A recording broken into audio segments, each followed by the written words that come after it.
Let's see where we drift to. Buffers in reverse, road signs wrecked. It's CK7 gaming time.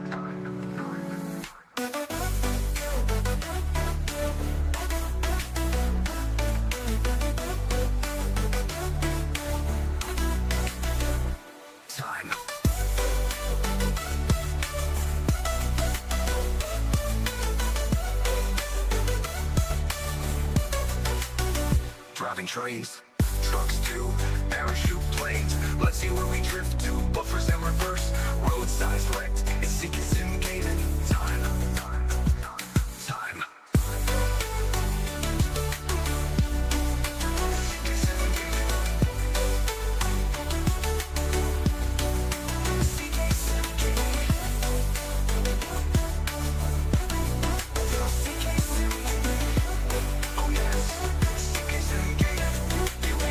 Driving trains, gating the stations, forgetting to stop. Driving through red lights, bad buffer stops. It's time for CK7 gaming. CK7 gaming time.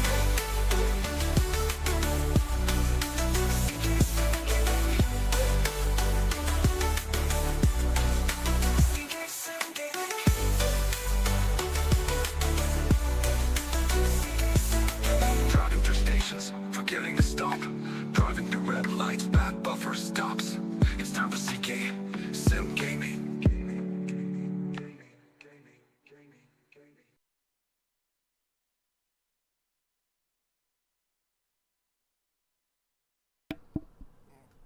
Good afternoon, everyone. I think it's the afternoon now, isn't it? 1 o'clock. Time does fly. Hope you're all well. Welcome to another Train Simulator Classic stream today. I'm going to do a scenario or two on the North London line. Revamped route by Backdated Train Sim. So we got it's a Class 31 scenario. And then probably after that I'll do a Class 47 one as well. Let's go over to the sim game, gamulator, whatever we want to call it. And let's get ready. So anyway, here we are. So we're on the North London lines, the BR NEC Network South East version by Backdated Train Sim, and we're going to be doing a Class 31 scenario today, driving a train from Fermi Park to Stewart's Lane. Empty coach stopped working. A Class 31 with 11 coaches grossing 480 tonnes. Coming in from the East Coast Main Line on the Haringey Cord Traverse, the North London and West London lines to Stewart's Lane. Maximum speed of 60. Oh dear, can I cope? A standard scenario, not a first class one, or whatever scenario you want to have it as. It's just going to be that. It's about 50 minutes, although as usual, maybe add another 5-10 minutes on, just for the fact that I'm driving it. So yeah, anyway, let's get going. Hopefully it'll load up. You just never know. Anyway, I hope everyone is alright.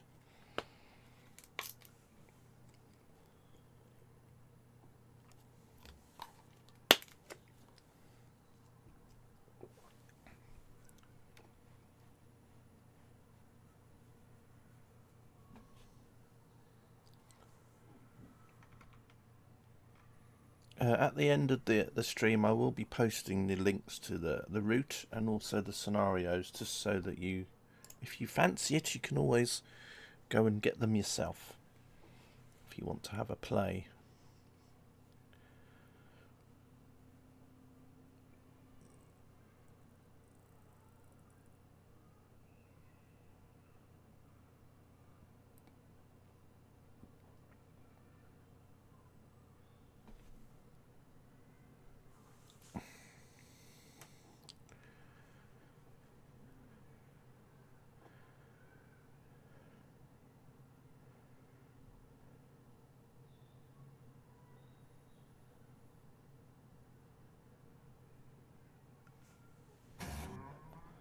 Here we go. Right, let's get the train sorted out.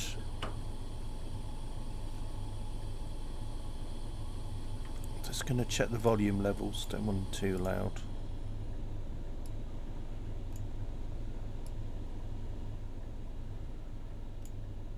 leave it on there for now. Right, anyway, let's get the train sorted out. So, got the full thing there. So what we want to do is turn on these marker lights.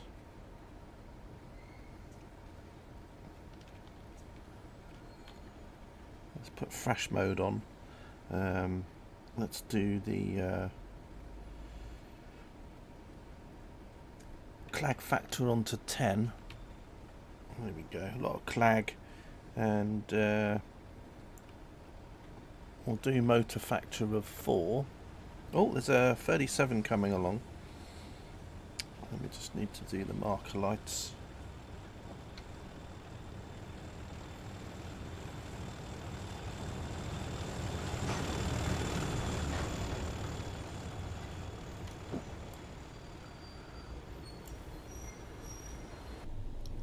Lovely rail freight wagons there, just going past. Right, let's put the reverser into forward, and then the instrument lights. I don't know what key that is for that. Who knows? You're a bit under the weather. Well, you best get in your aeroplane then, and then you'll be above the weather. That's the best way to do it.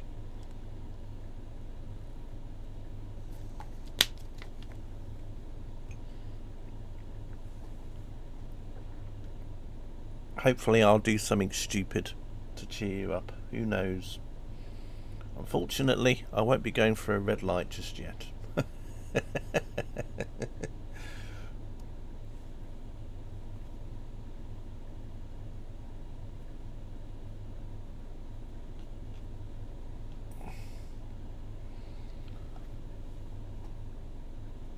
I think what I'll do is I'll just take the brakes off, because I think we'll have enough just to go down this slope without even having to apply any power. So just as I said, we've just come off the East Coast Main Line, and now we're on the North London. And oh, sorry, Tepik. There we go. Tepik is here. He's my teacher.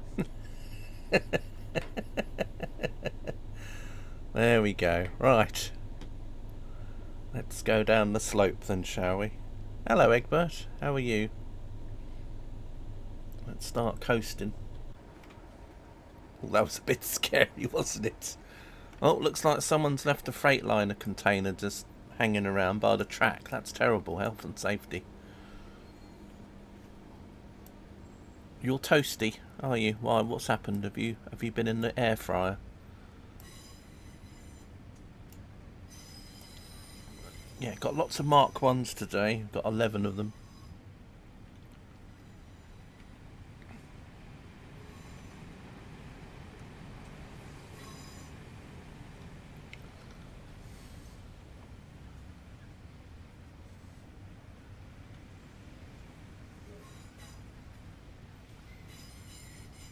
The yellow stripe on the coaches means Egbert. Yoke class, that means.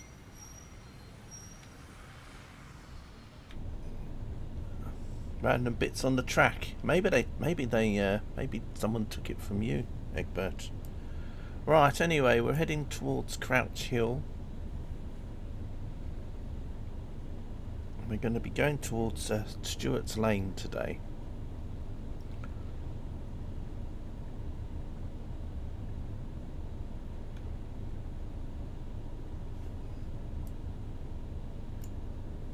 And hello, Tepik. Welcome in.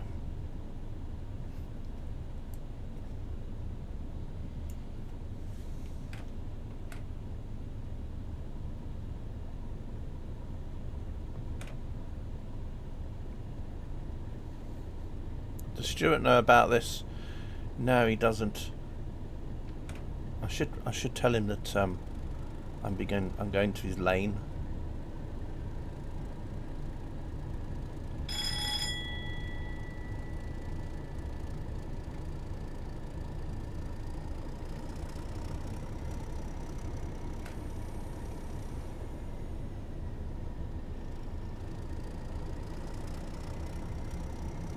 So now Network Southeast stuff about, as I said, this is a Network Southeast version of the route, so everything is kind of as it was in that period of time.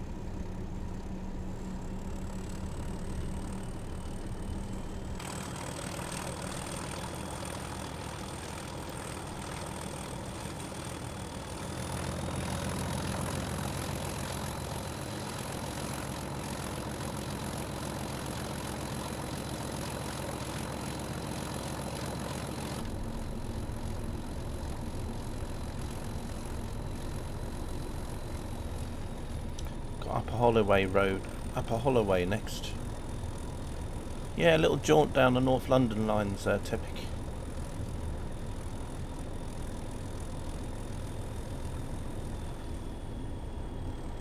There has been some stock that's been swapped out in the scenario purely because they don't exist in Train Sim Classic, so you might see, so like they put EPBs in places where maybe they would have something else. But so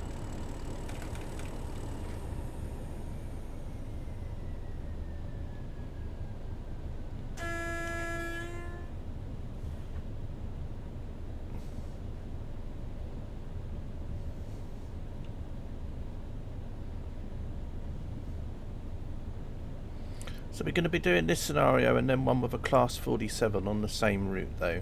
I think it's got containers.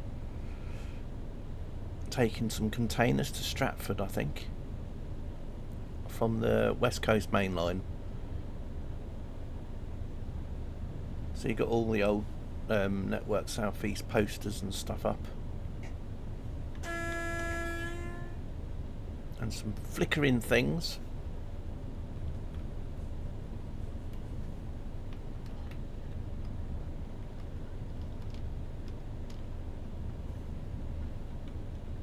I'm going slowly here because there might be a red coming up in a minute.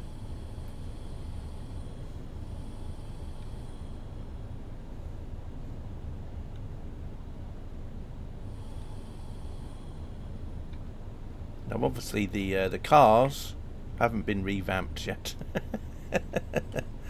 So even though it's based on the route in the 80s, obviously the cars still look like the modern day cars that was on the route originally, but I think it's the stations and some track work and some other bits and pieces that have been done. 47 coming up.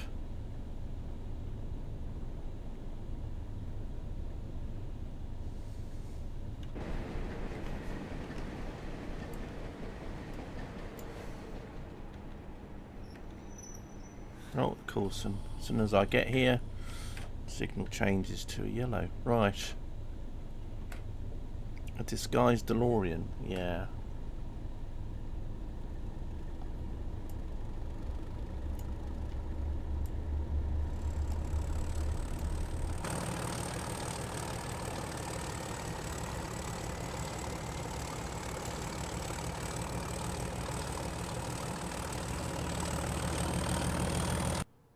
Oh, and then we got a temp dump.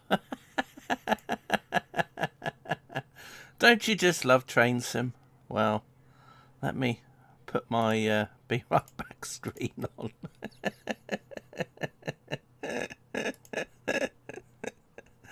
Oh dear. Let me find my Be Right Back screen. Oh, don't you just love Train Sim? Right. Let's try again, shall we? I don't know. Terrible.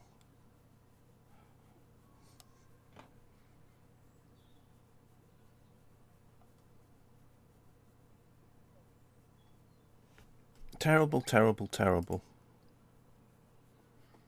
What else can I say, eh? Put your bets in, everybody. Do you think I'll get further the next time I play it? You'll be here all day at that pace. Oh, don't. Don't.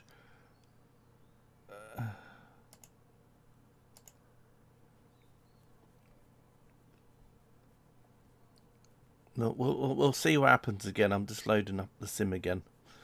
Ah, dear. He came, he saw, he temp dumped. Yep, indeed.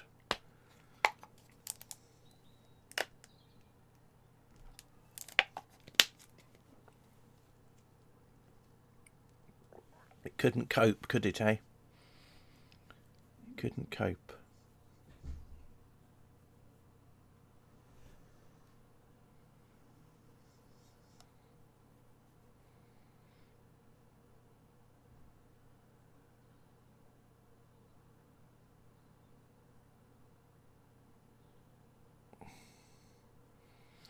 Don't temp dump me. I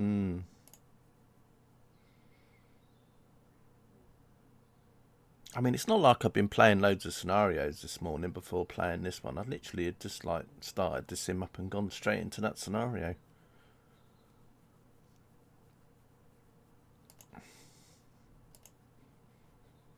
Terrible. Of course, now it's taking forever to load up again. It must have something now that basically once you do a temp dump, it does something when it loads up again the second time. Right. I'm in the menu now, but I'll wait until I actually get to the scenario. Anyway, the only good thing about it is that if you basically miss the first couple of minutes of the scenario, at least you'll be able to see from the beginning.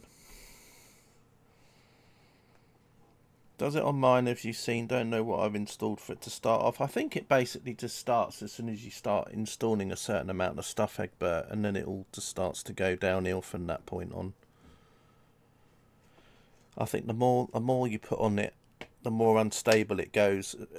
Maybe not so much the official DLCs, because obviously, but once you start adding like mods and all sorts of other things, AP stuff, other things, everything, all reskins, whatever. It's a pain in the bum. Pardon me, French. Right. Anyway, I'm just gonna come back to the menu again and right. I'll just bring you back to the screen again. What I'm going to do is just got to make sure I've got Discord turned off. Yep. Just in case that was taking some memory up as well. Terrible, really. Right. Hopefully you'll see the screen come back. Yeah, I mean, it does it on everybody's, isn't it? You're not the only one. It's Right, anyway, here we are. So we're at, let's put the scenario back. So we're doing the Fermi Park, is it, to Stewart's Lane. Circa 1980, Class 31 with 11 coaches coming in from the ECML on the Haringey Cord Traverse, the North London and West London lines to Stewart Lane. Right, so anyway, we'll have another go. See how we get on. This is supposed to be a 50-minute scenario, although at this rate it could be an hour and 50 minutes.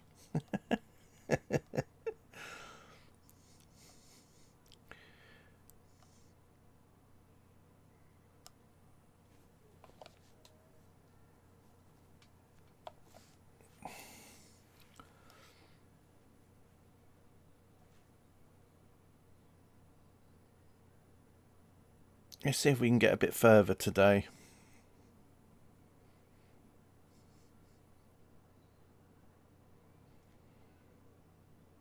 I can't even remember. How far did we get, actually? We literally just went through a station, didn't we? And then it went boof, I think.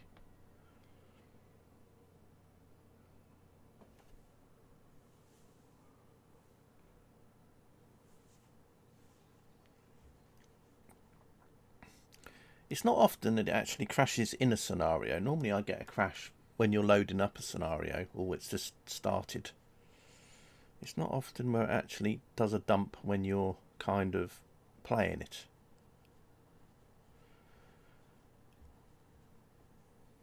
Yeah, we went through Crouch Hill and then there was the next one along, I think. Right, anyway, we're back at the signal again. And we'll start again.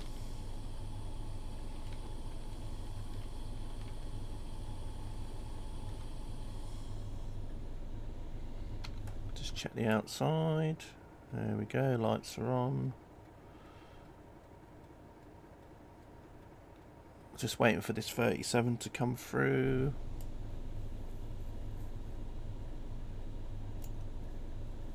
I'm sure I've forgotten something.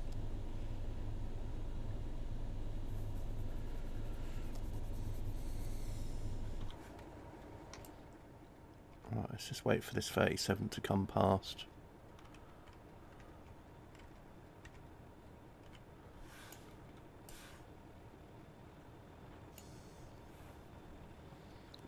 Might as well take a screen grab just in case I've got to do a thumbnail for YouTube or something.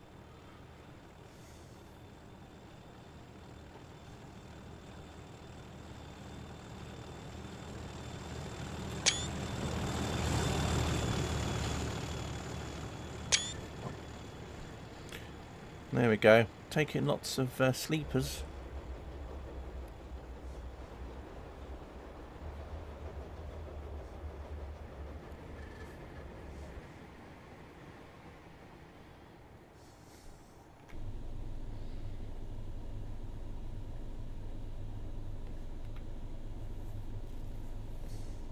Right, fingers crossed. If this does it again, I'll just play the other scenario, which was there is another one of these, but it's coming back in the opposite direction, so I might do that one instead. Yeah, that's the effect I have on people, Egbert. Always make them feel sleepy.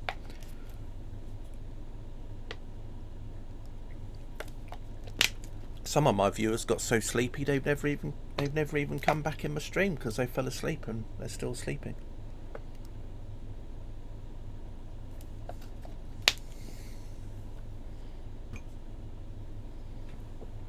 Right, anyway.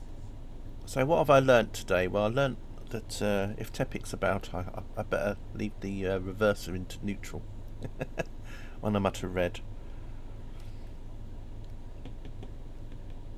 Murder by boredom. Oh, all the abuse you give me. Terrible. Terrible, terrible.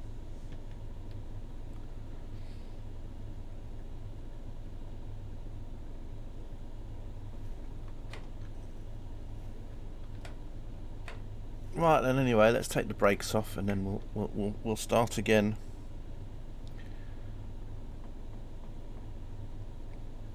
This is where you entered earlier. Well, as you can see, you didn't really miss a lot.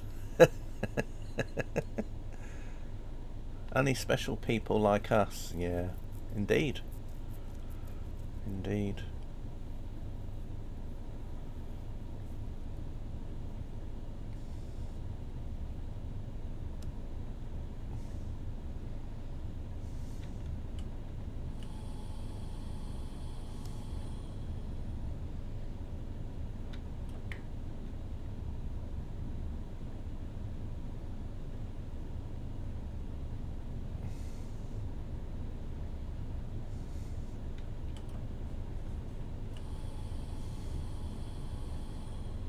Got a question for you actually. If I did just YouTube videos of scenarios, what would you prefer? Me to talk while I'm playing the scenario, or not that I can really talk about much, or would you just like to listen, just hear no commentary apart from when I say, hey, this is the scenario I'm playing.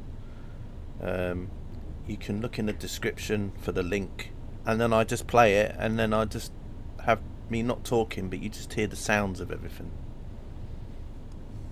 Always talk. See, that's the thing though, Egbert, because on YouTube, especially as it's not a live stream, there's probably people that just like to hear the sounds of the train. You know, just silence. Talking's always better for views. Well, I'm not really bothered about views, Tepic. But what would I talk about, to be honest? Well, I could just say, right, we're just coming through Crouch Hill now.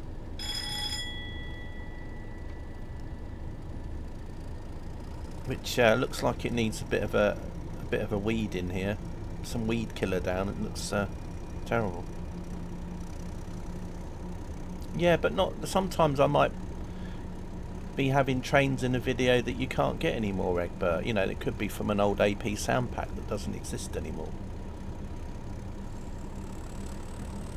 Or it could be from a DLC that you can't buy anymore.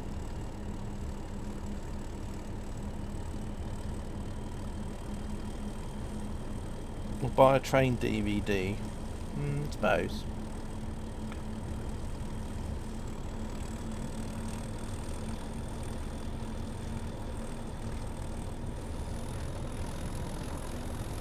It's how they looked. Oh, I know. I'm just saying that's how it was. It's like the Wimbledon to West Croydon line that you can get in Trainsim Classic before they put the East Croydon tram there, the Croydon tram network or whatever you want to call it. I think it was Upper Holloway we were going through, wasn't it?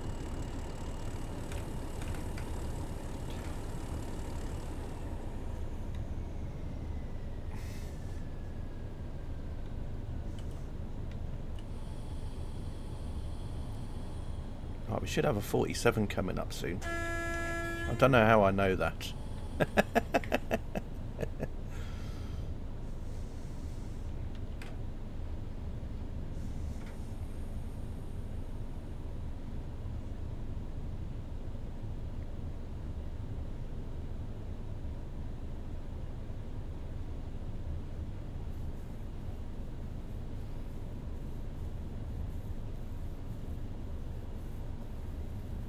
I think we went through this station, didn't we? I think it was when we got up to near the tunnel.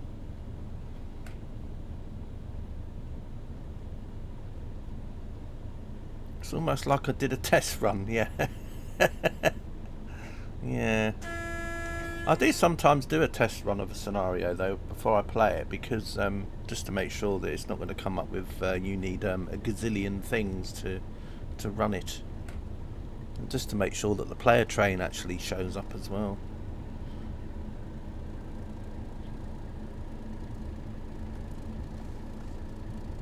Some scenarios I do play offline though before I stream them though. Just gives me an idea of what they're like.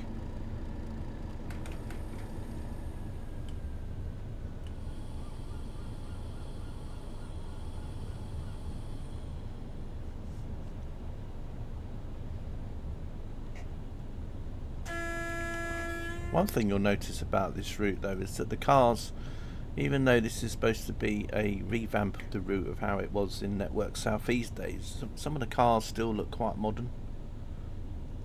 Just in case you wondered.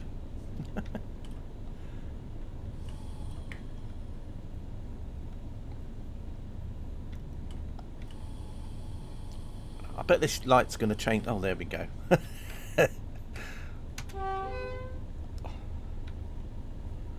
Blah blah DeLorean. So it wasn't very far from here when the great incident of the stream happened.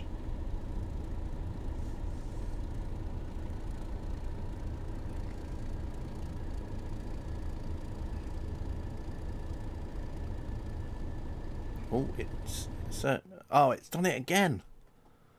Same place. Okay, I have to give up on that one then. I have to give up on it.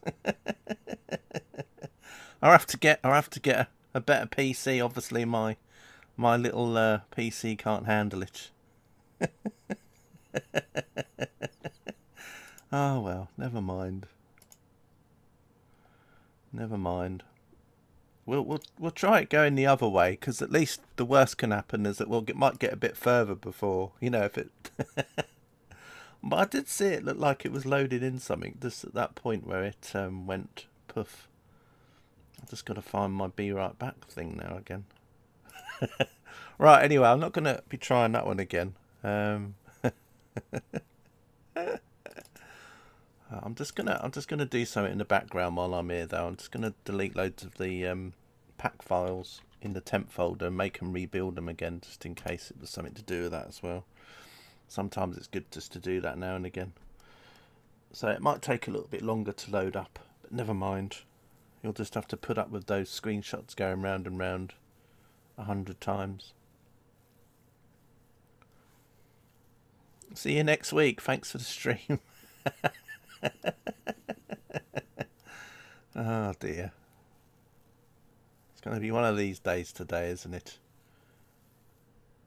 I should have just streamed Isle of Wight for Train Sim World 5, which I might actually do. You know, if this scenario doesn't go very well either, I think what I'll do is I'll just I'll just go into Train Sim World 5 and drive up and down on the Isle of Wight line a couple of times. Oh dear. Right, anyway. Let's see what happens. Let's load up the sim again. Ah dear. Anyway, I hope you've all got something else you can do in the background. Get you out of the house at least.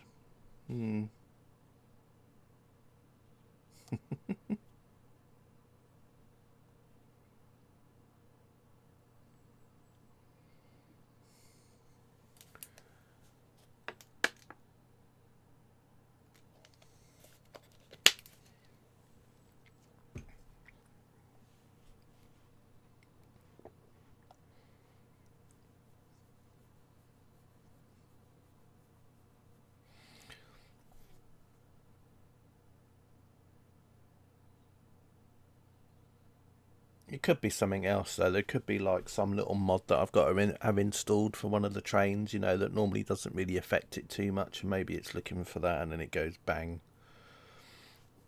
I don't know. You know, where some people do things like destination screen enhancements or something to do with the way that the light on the trains has changed, and they so I don't know. Who knows? I'll have to have a look in. I'll look into it anyway, see if I can get it working. It could just be one of these scenarios that just doesn't work when I've got OBS running and I'm streaming, because there have been scenarios like that in the past that if you're streaming they don't work, and then if you aren't streaming they work. So we'll see what happens. I might try playing it later and just recording it straight onto my hard drive, and then seeing if I can then upload that as a file at some point. We'll see. Anyway, we'll see what happens with the other Class 31 scenario. It just seemed to have got to that point of the route though, and then didn't. If this one doesn't work, I'll try the 47 one, because I did play that one the other day, and it's not a big one, so I know that one actually works. Well, if I'm not streaming, that is.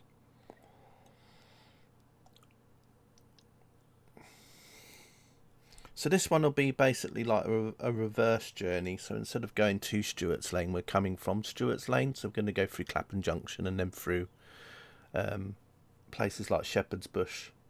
Actually, I don't think Shepherd's Bush Station existed back then, because it hadn't even been built yet. So, but you know, we go through some other places. Right, anyway, got the menu back up again, which is a good sign. Right. Let's just wait for it to load up again. Sorry about this, everyone. I didn't really think my stream was going to be such a pain today. But, well, what can I say? Let's go, shall we? So we're going to do 31, and we're going to be going from Stewart's Lane. So this one is 5 minutes quicker for some reason. We're just flying. We're just going back light engine. So what it's done is, in the second scenario, you actually took the carriages and dumped them, and then we're going to go light engine back the other way. So, so there we go. Never mind. It'll just be single engine, light engine, whatever. But we'll see how this one gets on. Almost like the real thing, what the crash dumps. Yeah, Tepix just driving along, and all of a sudden he goes, "Oh, it's gone completely dark. What's going on here?" And then he realises he's in a tunnel.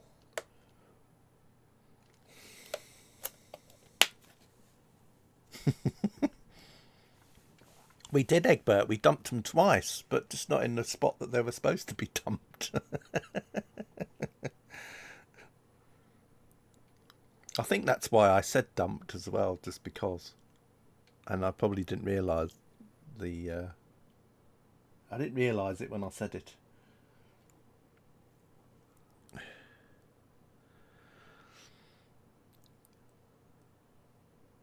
Most of our trains are on Windows 95. Yeah, I think they do, don't they, and stuff. Surprised me.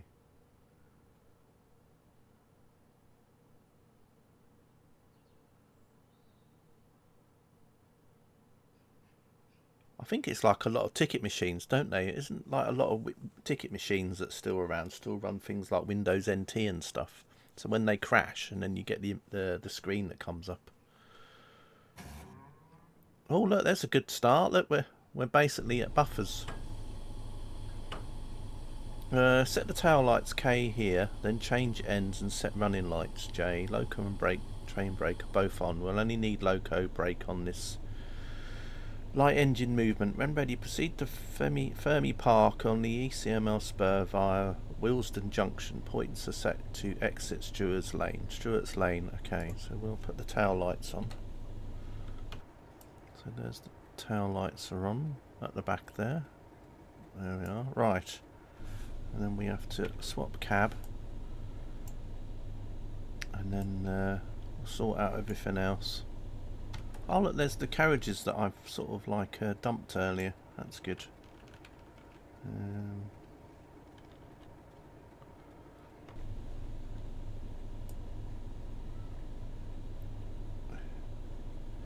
Is there anything else I need to do while I'm here?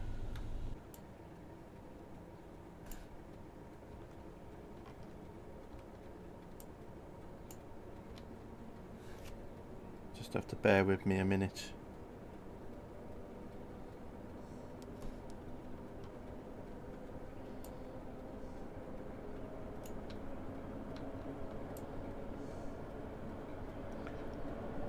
Oh look, an old Sig and a Big.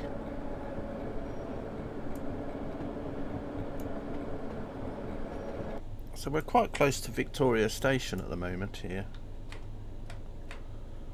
Right, let's get down the slope.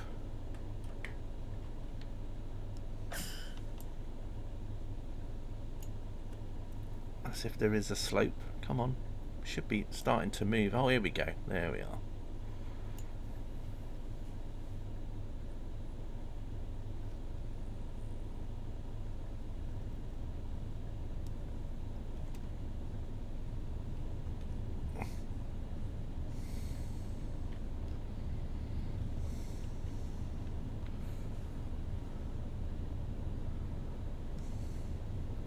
So here's all the coaches that miraculously made it to their destination in the end. Don't know how.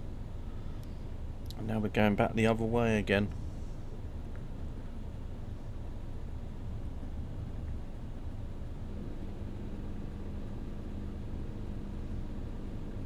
We'll see how long it lasts before this decides to go kaput.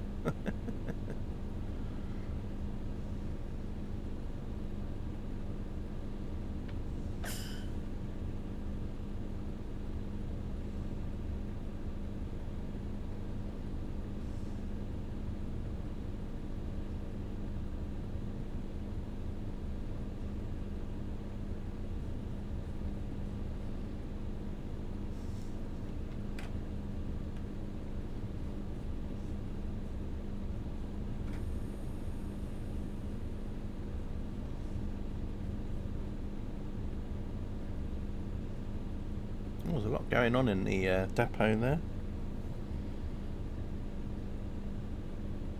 Got some 33s, some shunters.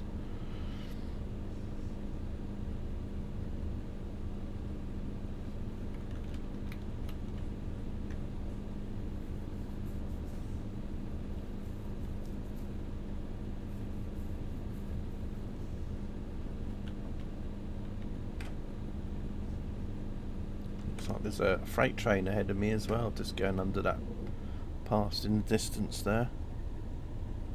I wonder if that's going to wait for me.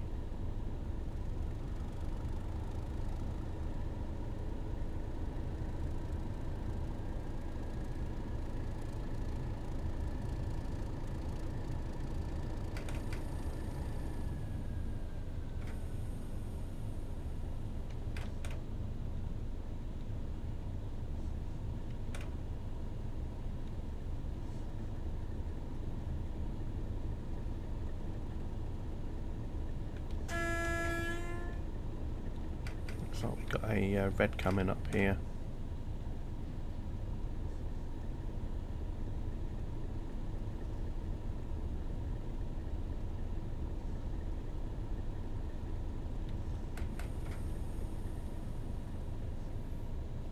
It's like another 33 there, I think.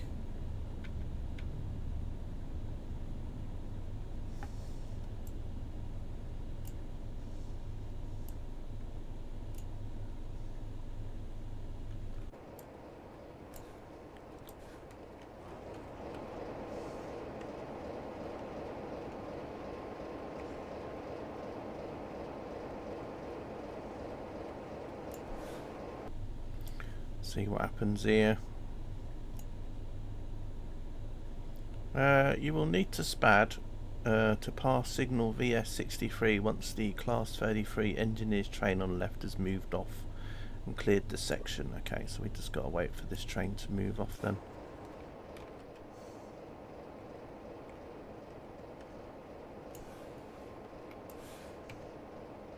Let's just hope this scenario is not balked and this is just going to sit here.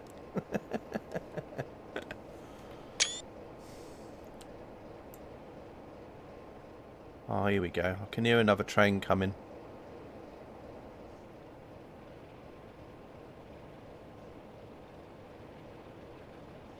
Oh, 47 again. Oh, with a 40. Is that behind it? Is that a 40? No, 45. Beg pardon.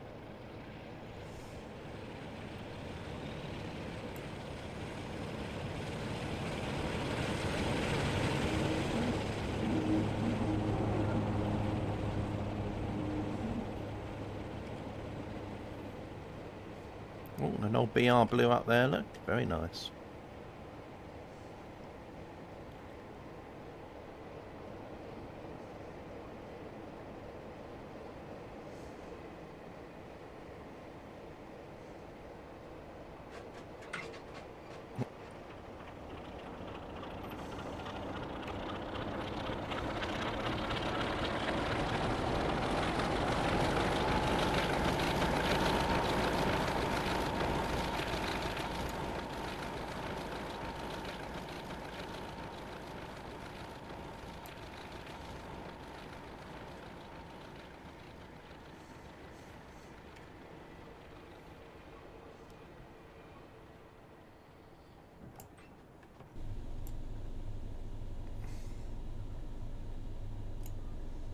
Right, so we just got to wait a little while whilst we admire the flickering track textures there, ballast or whatever.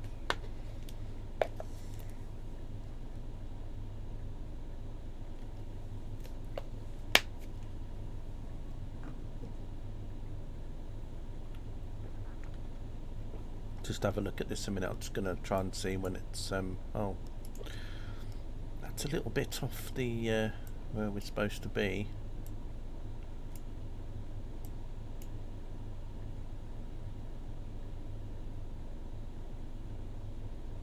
Right, I think we can go ahead now. There we go. Request to pass signal at danger approved. Here we are. Right.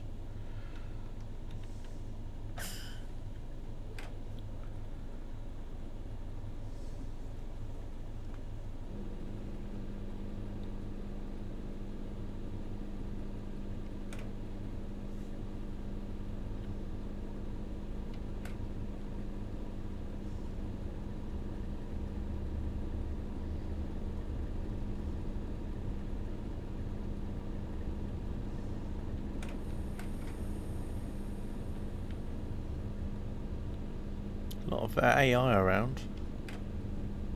Well, other services, other trains.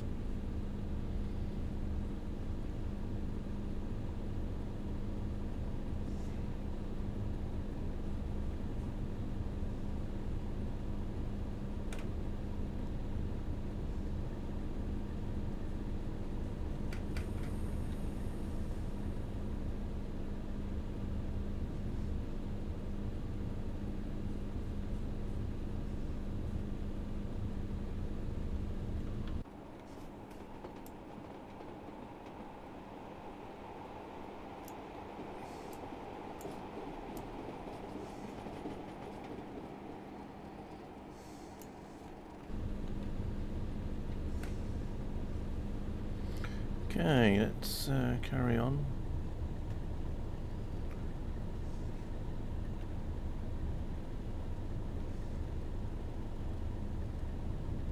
I think this is a 73, is it? Looks like it.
Surprised those trucks fitted under that bridge, to be honest. I saw those HGVs, I was like, how are they going to get under that bridge of a 37?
Oh, I think we're just about to go over the Thames.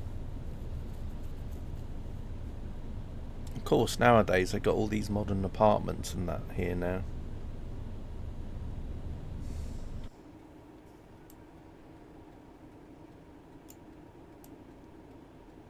So this is quite close to Chelsea now, where we are. And it was actually a railway station, I think they just built around here somewhere.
Going past Stamford Bridge, which wouldn't look like that at this time of in this era, but yeah, it's part of the original route.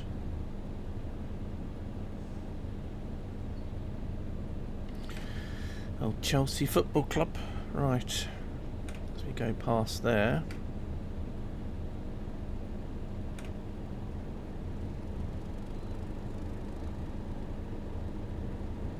we get the district line coming up on the right hand side, and then we go past the exhibition centre soon.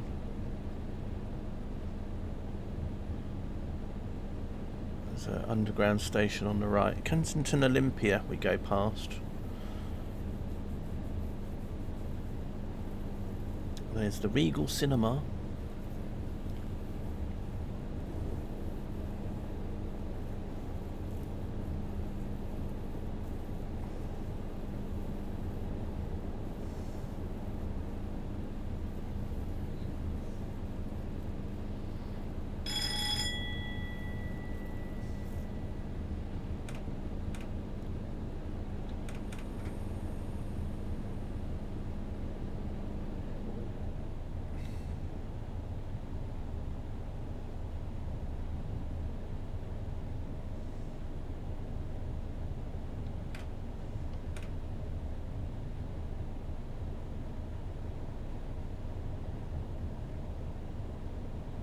The underground line on the left.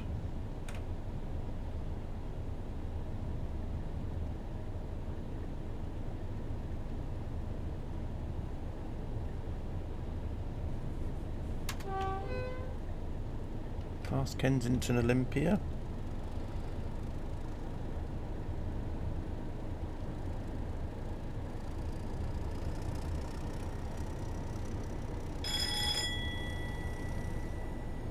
Went there a few times in the past when they used to have all these like video games shows and things there. Also at Earl's Court, etc.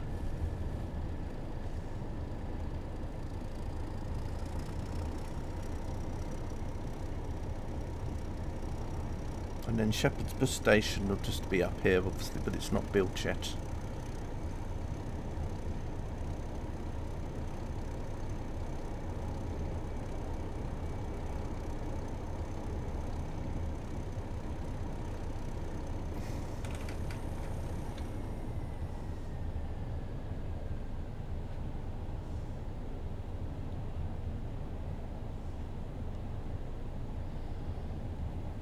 The old London buses are speeding about on that bridge. Yeah, I think Shepherd's Bush is around where this is, around here. Because they built that big shopping mall there, the Westgate Centre, or whatever it was called, Westfield. And then have the station built next to that. Although the station might have been there before then, but before they built the mall, can't remember.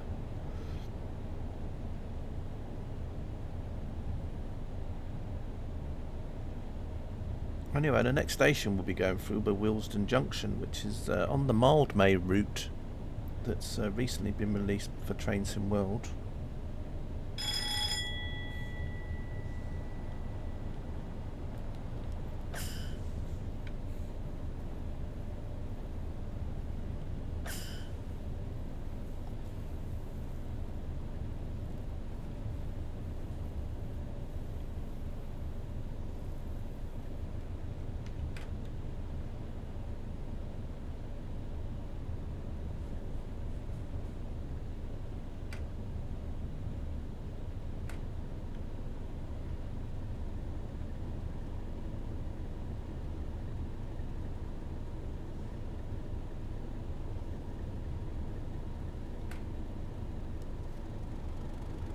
Oh, I just saw a glimpse of a train there on the West Coast Main Line, I think.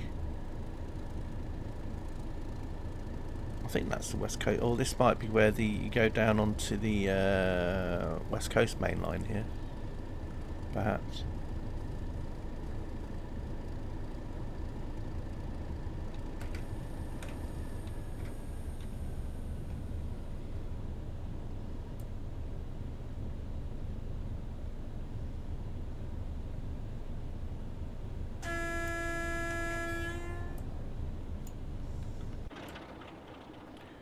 Warning, an unmarked 20 mile per hour limit. Okay, well, that's okay because I'm not even doing 20 miles an hour. It's probably for this setup, this little junction here, isn't it?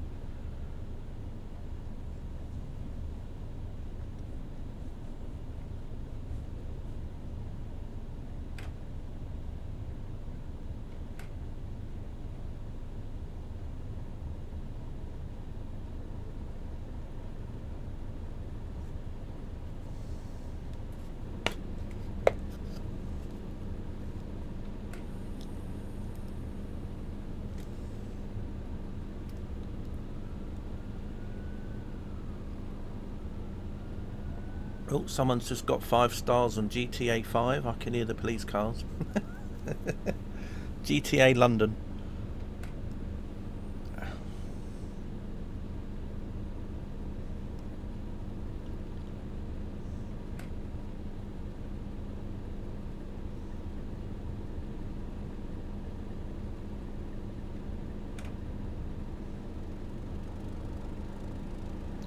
Almost coming up to Willesden Junction now. Oh, and we got a red. That's not good.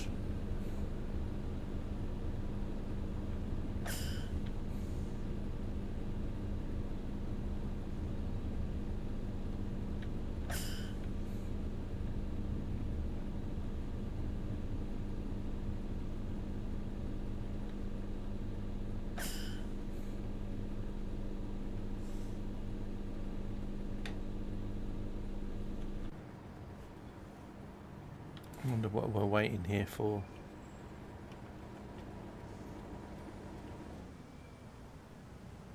Oh, probably waiting for this train here.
It's the West Coast Main Line.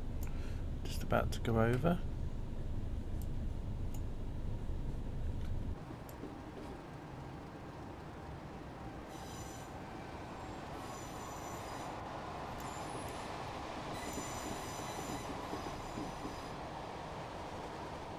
Like an 86 or something like that going by.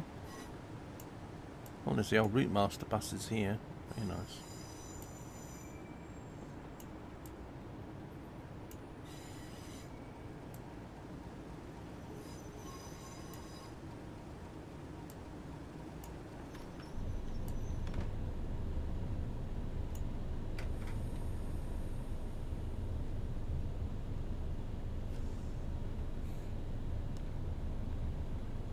Another 47 waiting for us.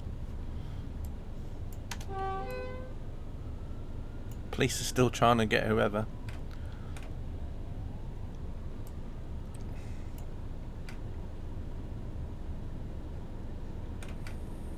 I'd love them to do a GTA London. Have all the different like London map, but then have a bit of like,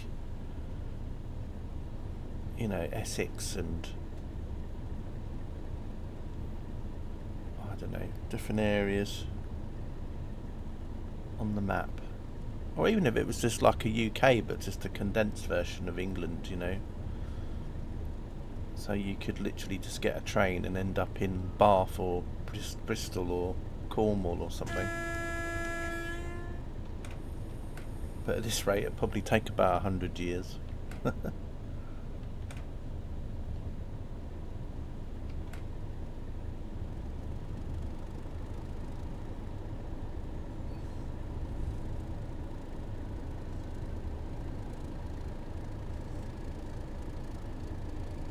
Right, first station we go through, Kensal Rise.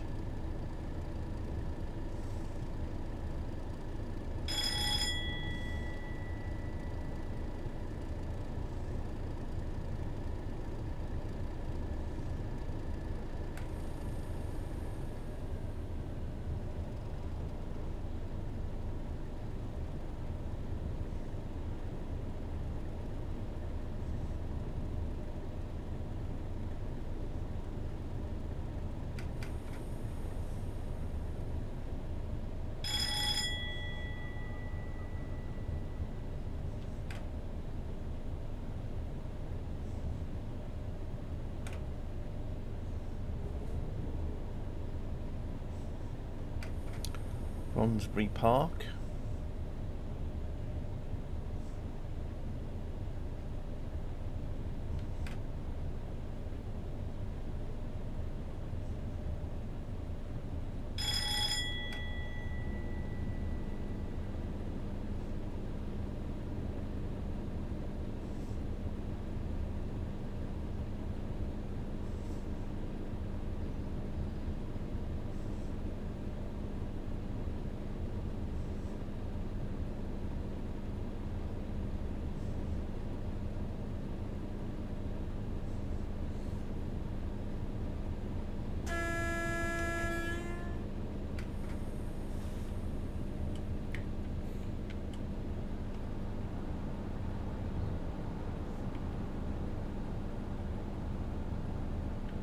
Looks like we might have caught up with a train now.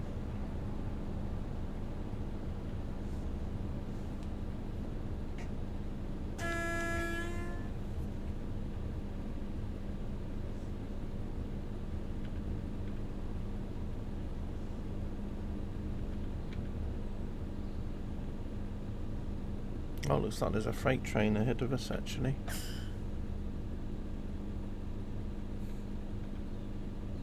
Which is just starting to move now.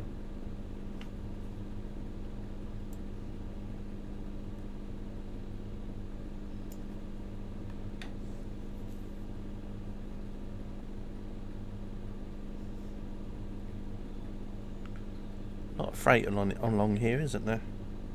Oh, got a yellow. Just about to take a swig of water.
Marked 35-mile-an-hour limit through West Hampstead. Okay, well, we're only doing 35 anyway, so I guess it was made just for me, this route.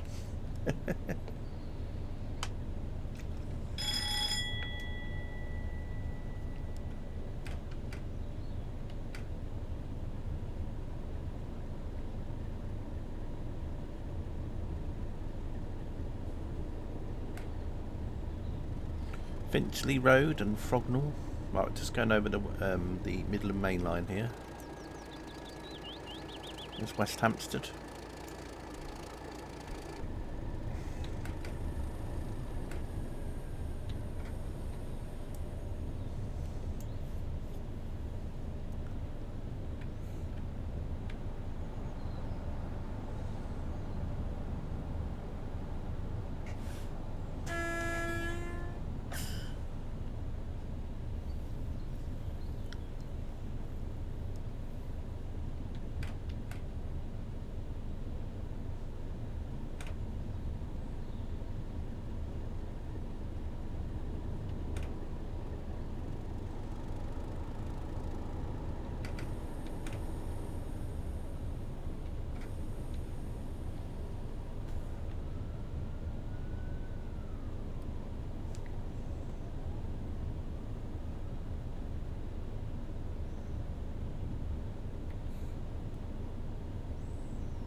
Hampstead Heath will be next.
There's, is it Gospel Oak, isn't it?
Hey Carter, how are you?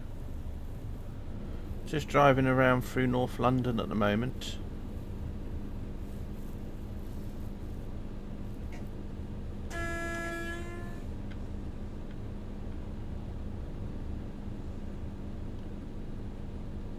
We're just light engines, so it's just the train on its own at the moment.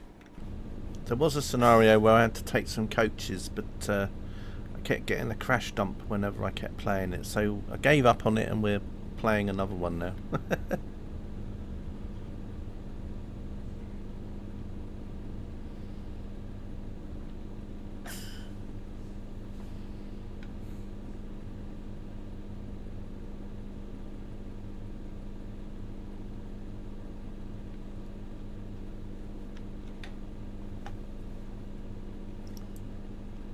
Can't see around the bend, but there's I think there's another freight train ahead of us, and then that's behind a passenger, so we're behind a couple of trains here.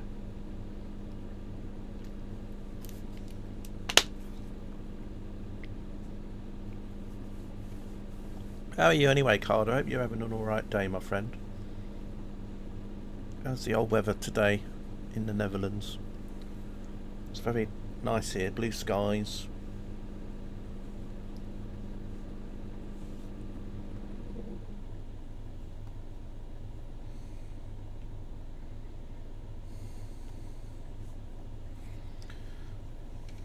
Spring is in it, yeah, exactly. Yeah. Yeah, definitely.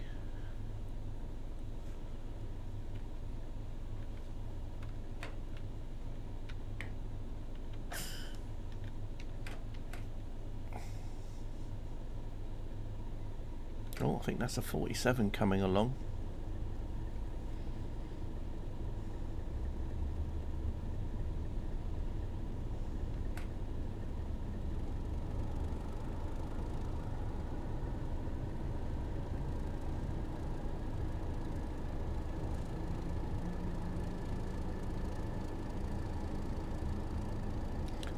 I know, right? I should be outside. I know, I agree. I don't know. I've been outside for a little while earlier. But yeah.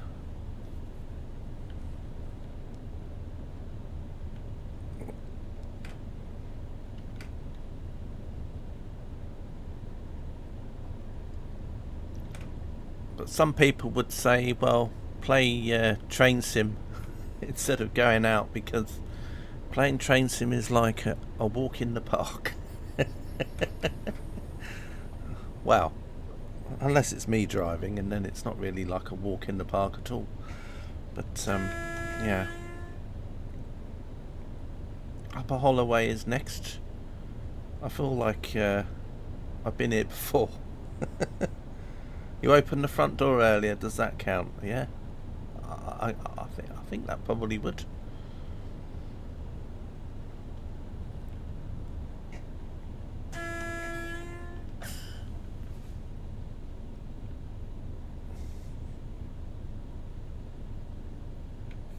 I feel like I've been here before.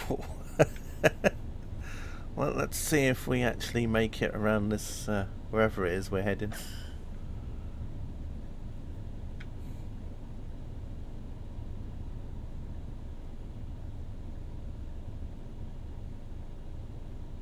Let's have a look at these posters while we're here. Kids out, quids in, where trains meet planes. I remember those. Oh. I had to keep an eye on that. For some reason I thought I was going to be just driving through that red light there, oblivious. Let's see what posters we got over here. Oh, the old Network Southeast route map. I used to remember getting that at the ticket stations, the ticket offices, and used to be one of them fold out maps you used to get. Oh look, there's a bit of as if Thomas the Tank Engine. Same, the textures are quite low res though, but he looks a bit. Oh, I think I should be going now. He's going, give me a bit of thrash.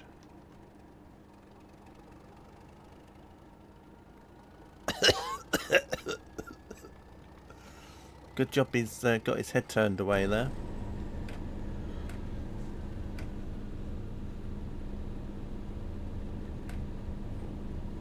No, no, we're light engined in this scenario, Carter.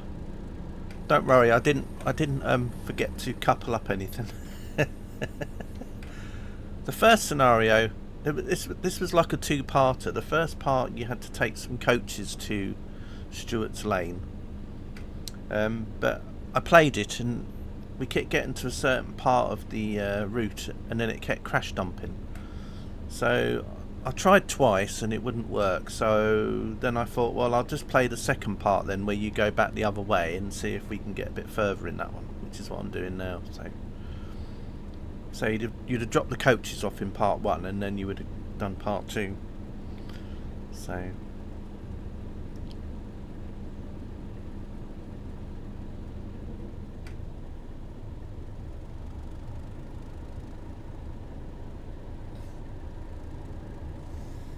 although I could have been clever and said that we're hauling some stealth wagons.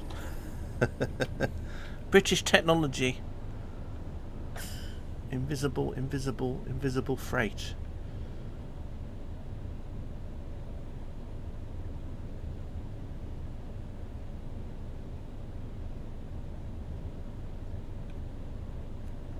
Anyway, we're almost at the end of this scenario, but there will be another one after this Okada, so don't worry.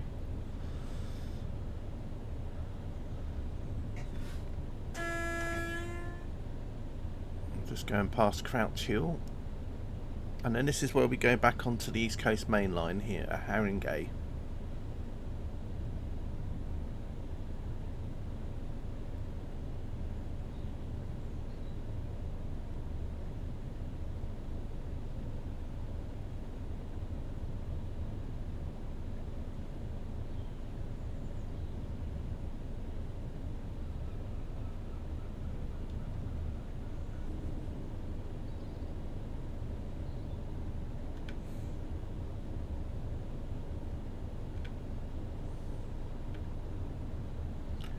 Might just slow down purposefully because I want to see what this train is coming up.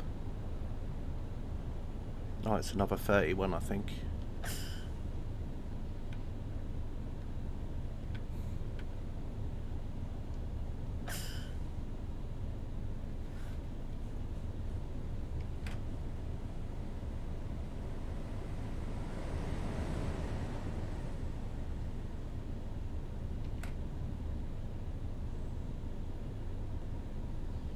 Oh, let's see, this is where those...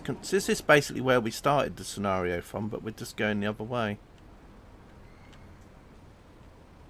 So we started at this signal here in the previous scenario that just didn't work properly. So I've actually driven past the point of the other scenario.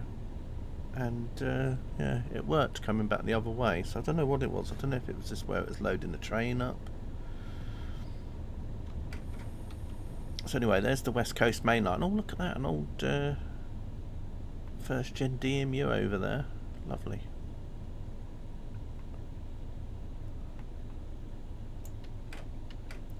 Part of me would love to have had a Valenta HST coming past, or a Deltic or something. Back then the ECML wouldn't... Oh! How funny.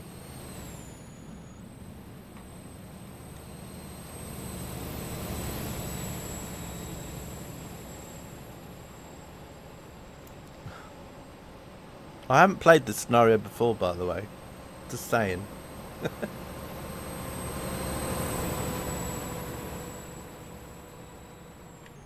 Yeah, I mean, this line wouldn't have been electrified then. There wasn't no... I don't know, though, actually. I think this was the point when they started to add it. Oh, gosh, better start slowing down here. What are the odds? Well...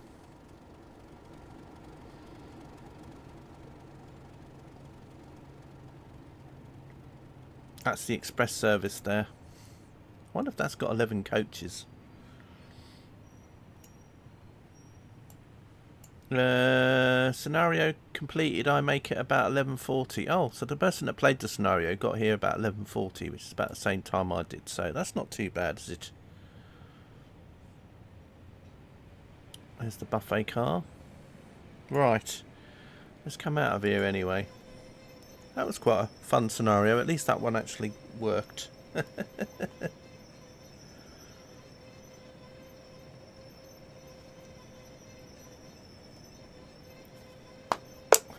Bit of a looping sound there.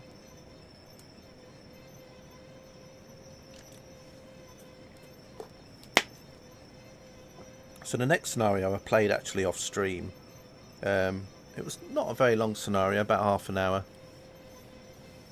But at least I know that one kind of works. Well, it works when I'm not streaming, so we'll see how it goes when I am streaming. But just got to wait for it to come off now. I find that the more stuff I have, when you press close, it takes forever to actually come out.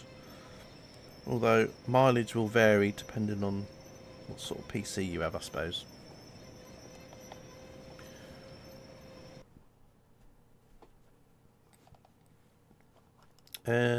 Right, anyway, so let's go back here, and we're going to be playing the Class 47 from Lawley Street to Stratford Freightliner, 1980s, Class 47 FLT grossing 1,305 tonnes, take forward from Willesden to Stratford Freightliner Terminal via Primrose Hill.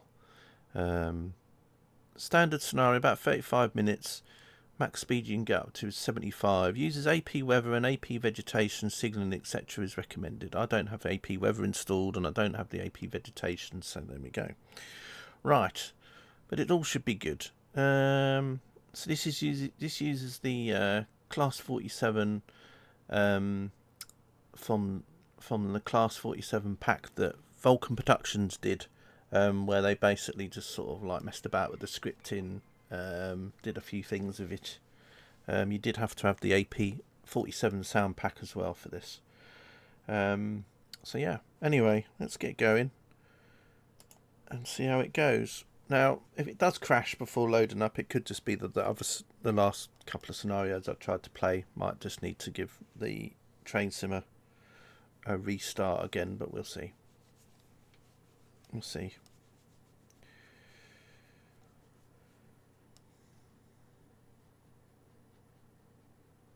You can get the Class 47 VP from Vulcan Productions website. It's been around for quite a long time now. They predominantly made it for that route that they did, which was like the 1980s version of the Riviera line, because there was a lot of scenarios with the Class 47 in it. So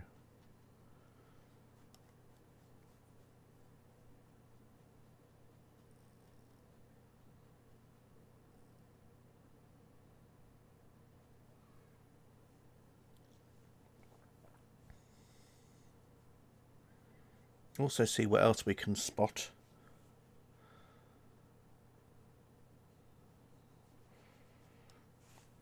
as we drive along.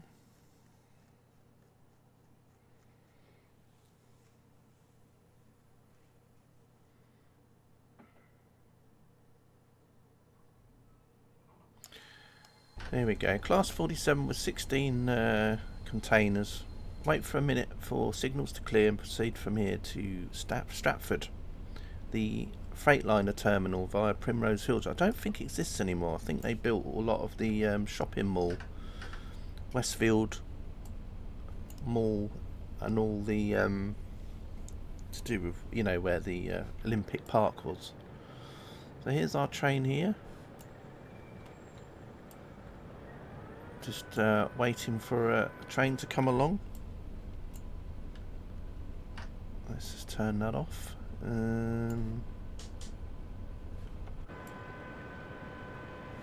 see what we got here coming along.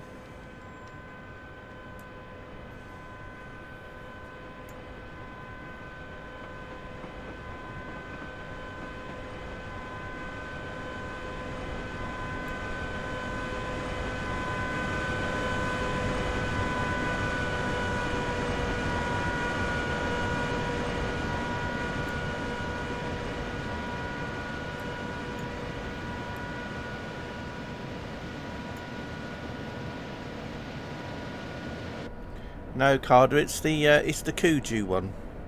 It's the Kuju 47, not the one that came with the Virgin packs and stuff.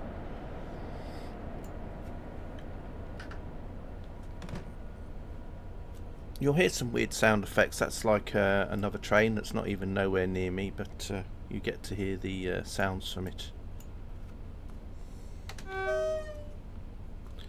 37 over there with some tankers. We had a Class 85 just go past as well.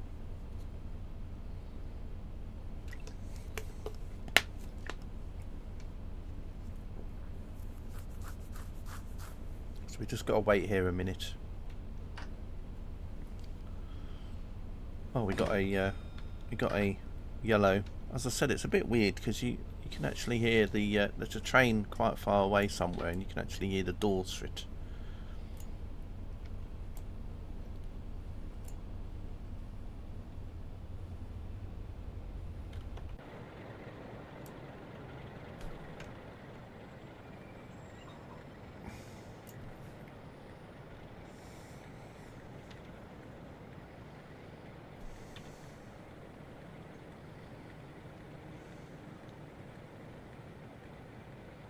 You've got to be careful with this because obviously this is quite heavy, so I don't want to get into the red too much. So you have to pull away quite slowly, really.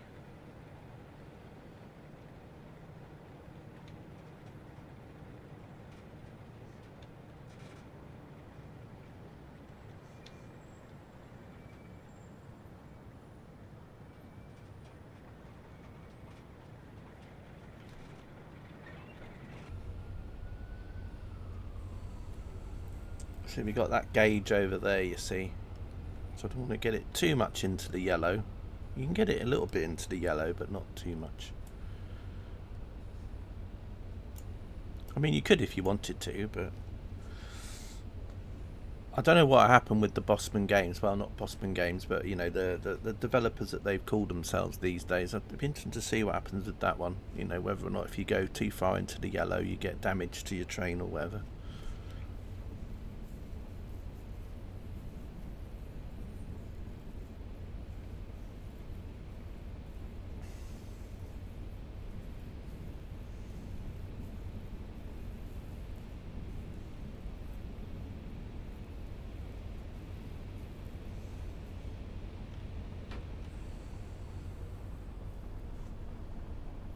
It looks like we're heading straight for a head-on collision, isn't it? But we're all good, hopefully.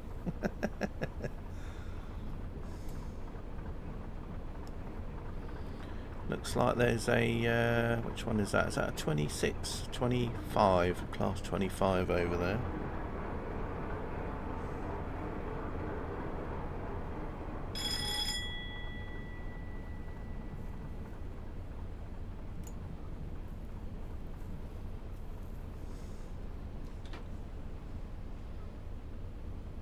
Even though this train can go up to 75 because it's containers, I mean, you'd be mad to go along North London lines at a pretty high speed because you end up going along quite slow along there anyway.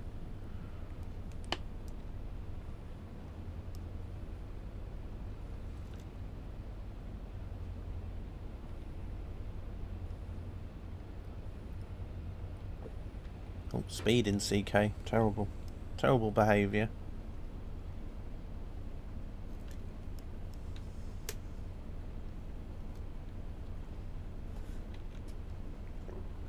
Oh, of course, yes. I've just realised what you meant as well by asking if it was the 47 with the no smoking sign. Yes, it's got, you know, Carder compatible. Can I smoke in it? The only thing about this one, though, Carder, is you don't have the opening windows, though, and that's the only trouble. So you're kind of sealed in and you can't open the doors.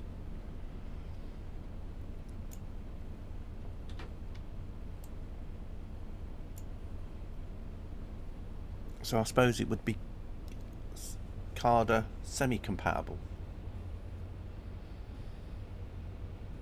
If you ever get to do merchandise, Carder, you know, maybe one day you want to have your own merchandise store. You could have a T-shirt, couldn't you, with a with like just a diagram. Is there a big window? Can I open the window? Can I open the doors and the windows? And if so, it's Carder compatible. I don't know. Who knows?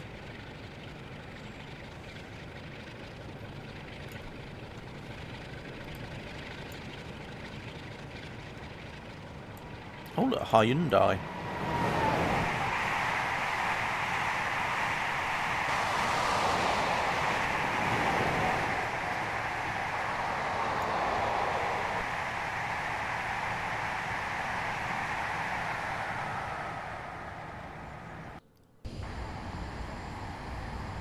So that was quite cool.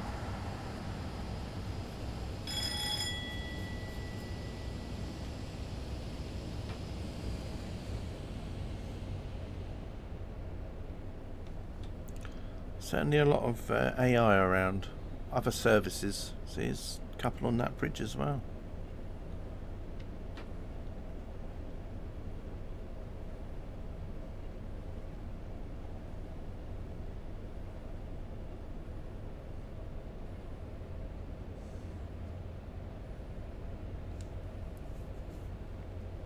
Yeah, there's a lot going on all the time. Got some 33s over there. Got some trains parked up in the yard.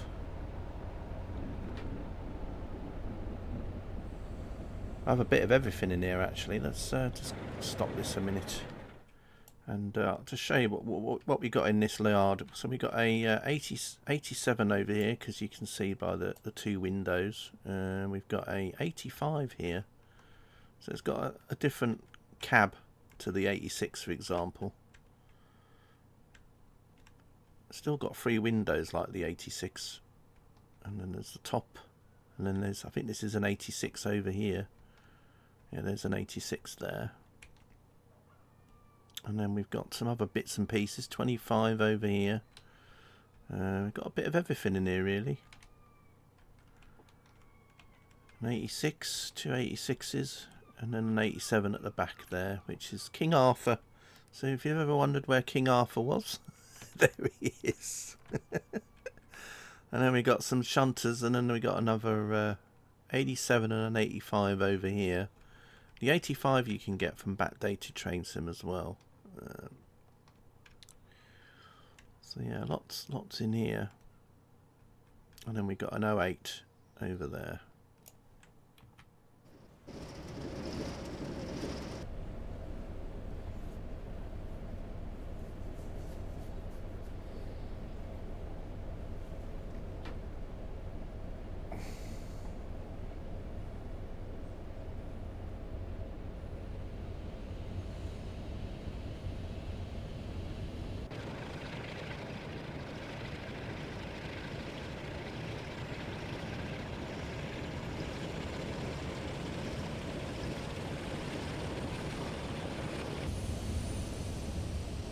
A lot of clag you get with the Vulcan Productions version of the 47.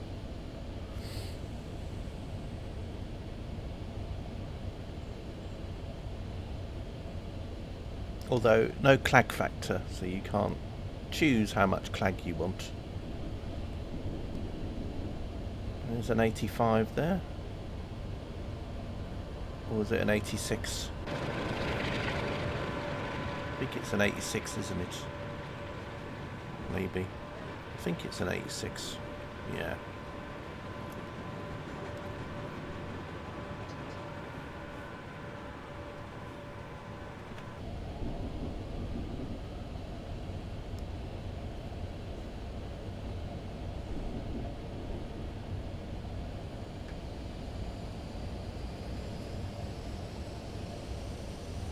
Right, we'll speed up a little bit.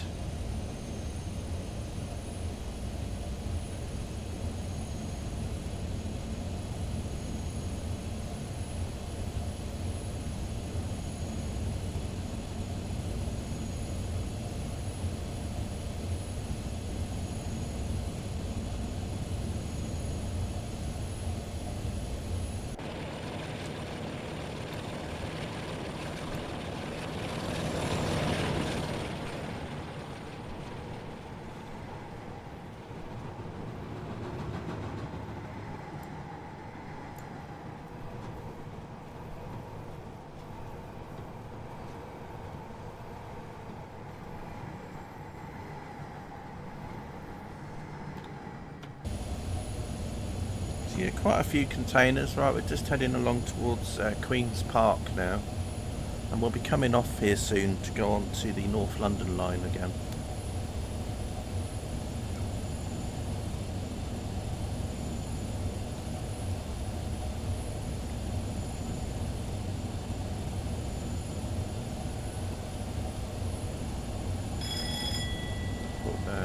Another 85, I think.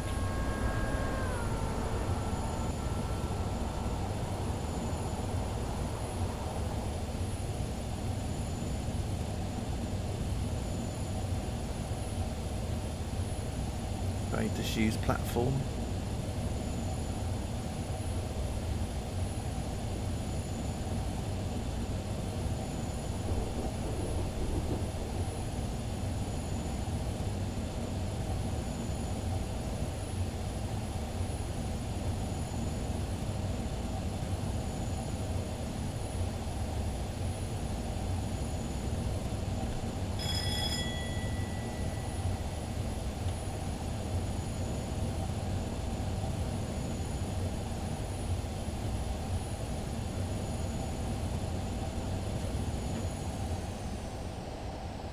I've got to start slowing down now because we're going to be coming off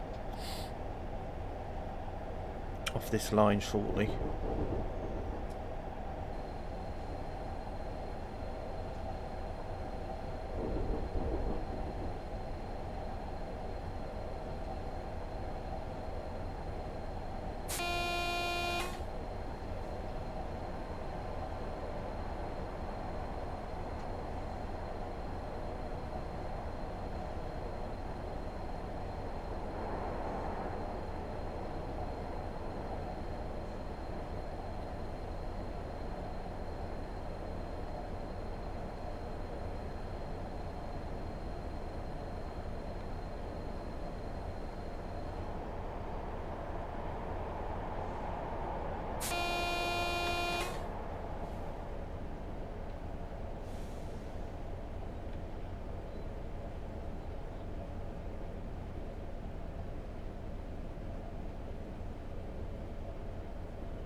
Very loud bell, that, isn't it? That could wake you up in the morning. Warning, max 15 miles per hour for Camden Junction at tunnel exit. So yeah, we've got to be about 15 when we come out this tunnel. I will be posting links to these scenarios at the end of the stream, so just hang tight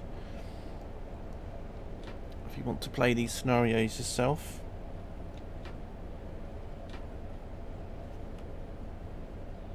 And also the route that you'll need to play these scenarios,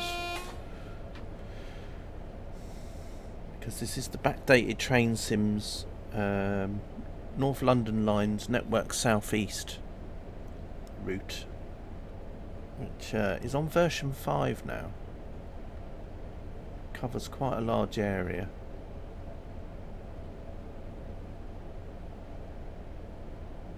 In fact, while we're in the tunnel, I'll just show you how much it covers. So literally we got all of this here. So we got North London Lines, and then we go all the way up as far as Watford, and then the Watford Junction to St Albans Abbey line as well up there. So yeah, quite a lot. Clapham Junction is down here, for example. So yeah, there's a lot. There's a lot here.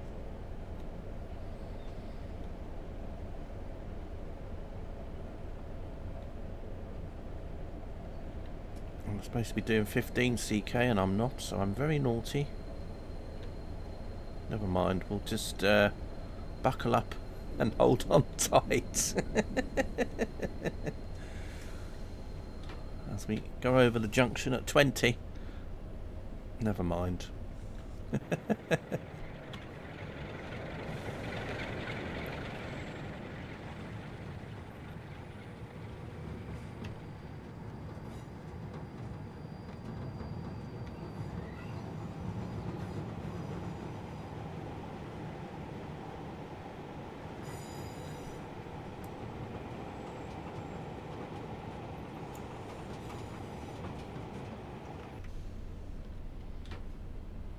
So we're about to go through Primrose Hill.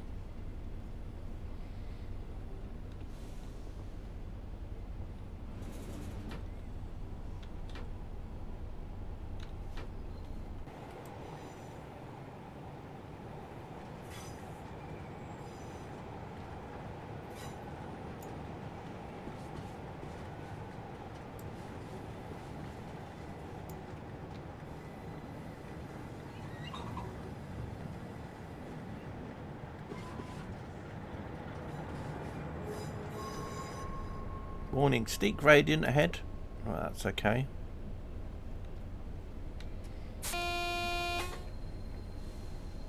CK still speeding like as normal. Step through Primrose Hill.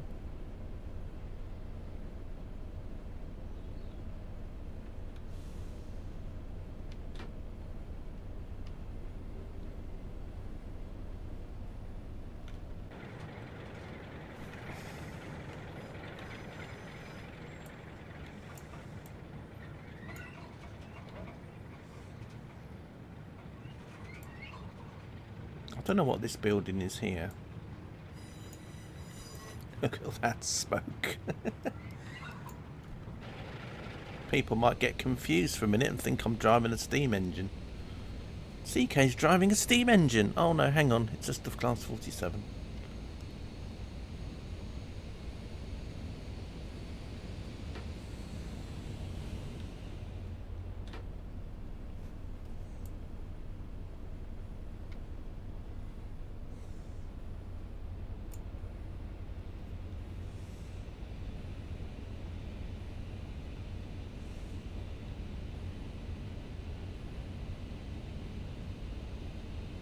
Comes another freight train.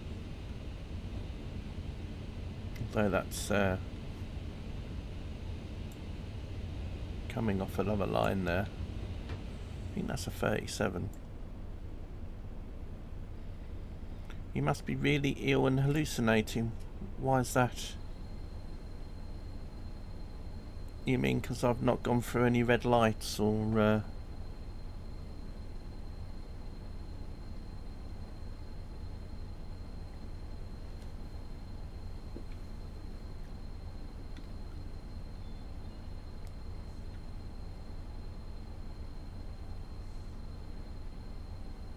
Better stop now, CK. Stop!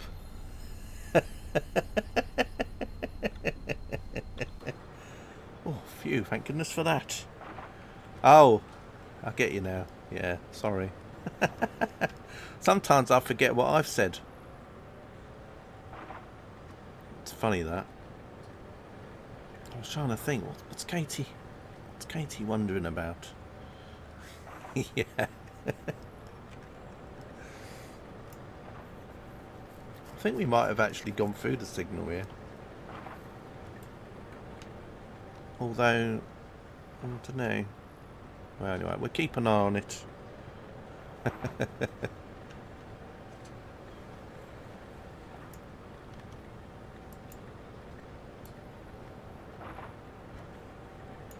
Because, I mean, looking on the map, it looks like I'm kind of touching it, but you know what happens when I touch things.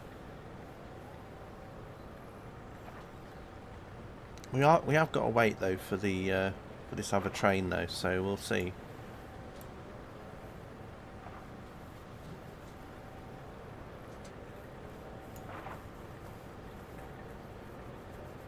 Although I might check the map in a minute.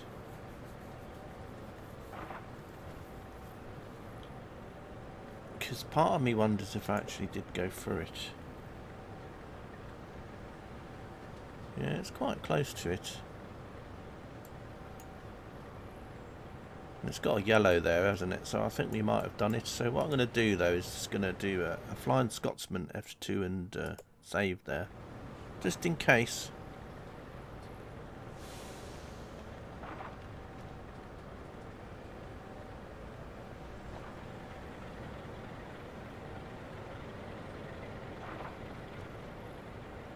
Let's just hope this doesn't end in disaster.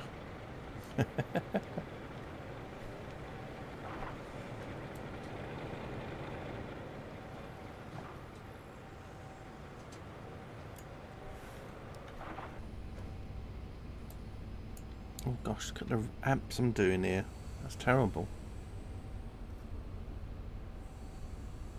Well, I didn't get penalised for going through the red. Yeah, exactly, Carter.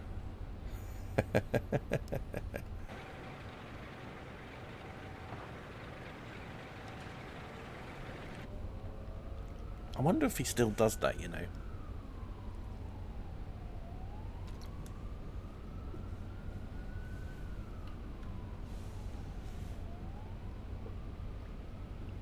I have to ask him next time I see him somewhere.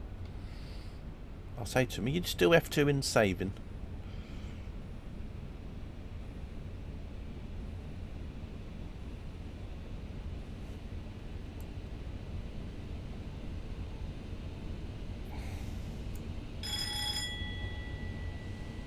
Yeah, very run down over there.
Trying to think which line that is. We're going to go over there.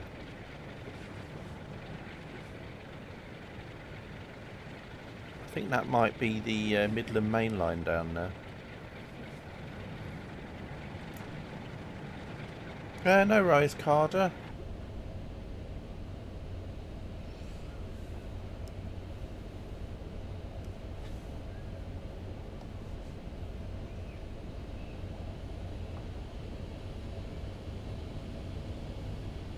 You can always watch the video back at the end if you want to check out what happens.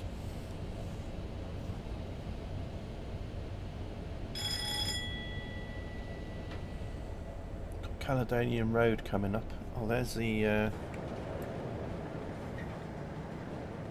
Midland Main Line with a, it looks like a Deltic there, although it doesn't seem to be going anywhere.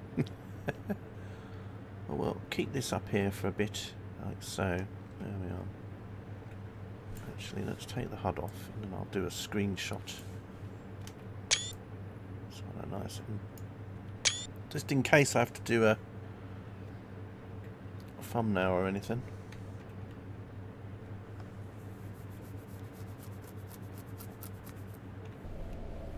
The scenario creator might have just left that sitting there on purpose though, just so that you could see it as you went past. Because you only need to be like a few seconds late and then you wouldn't have really seen it at all because it would have gone in the tunnel, so...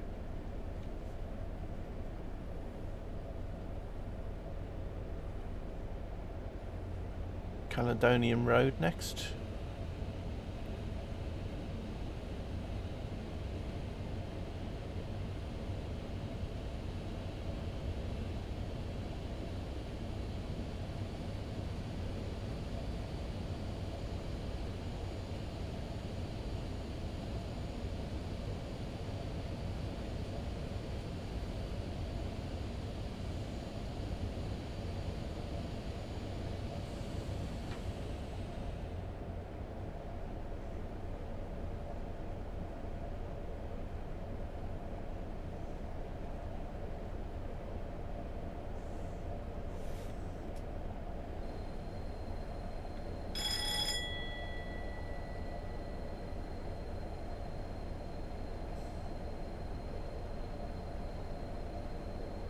Speeding a little bit here, but we're talking about small measurements.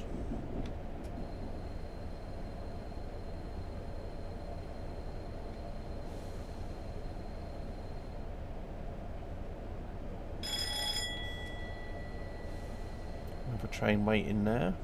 Looks like a class 31. There's some newspaper wagons.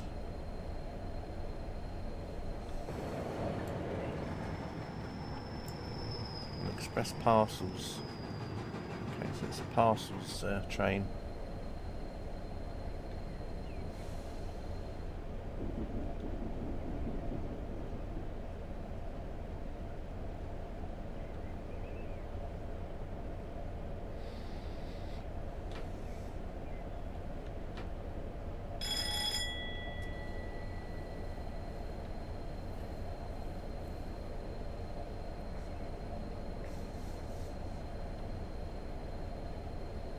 Through Canonbury and then through past Dalston and Kingsland.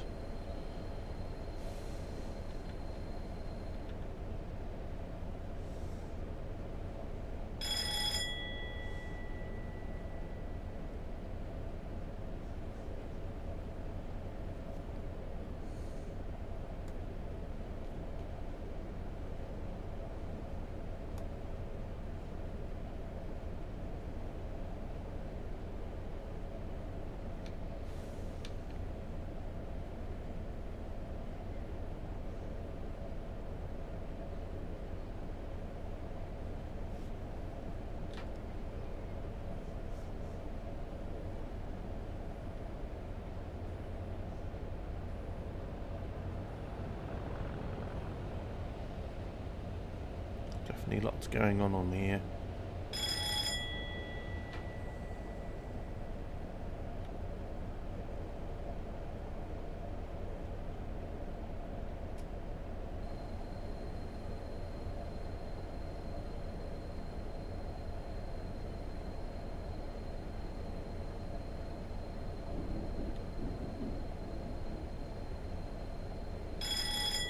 see the old semaphore signal arm support thing there, look.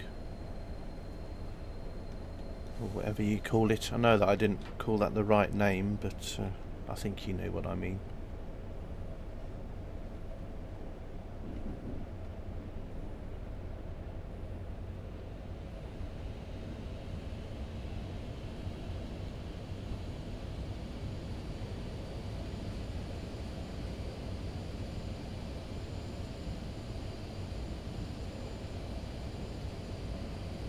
Signal NL 1265 beyond will show red, but we're clear to green when NL 1261 ahead is passed. Signalling fault.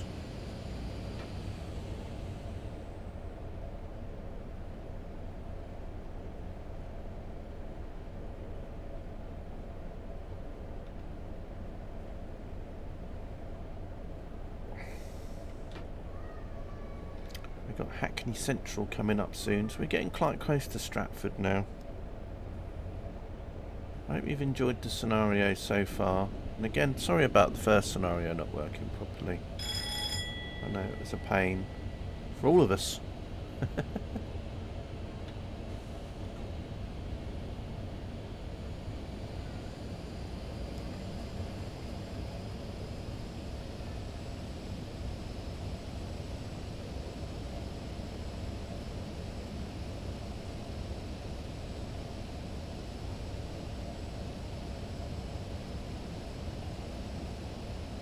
Hey Noxie, you're here just as we're getting near to the end now, unfortunately, but we got a few minutes left.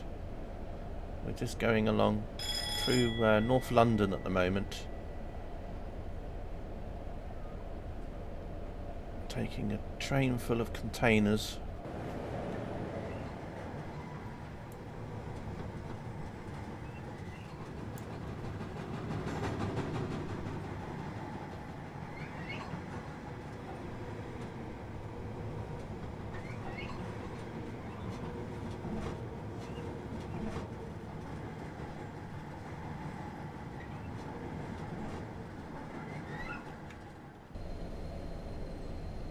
Oh, and I accidentally,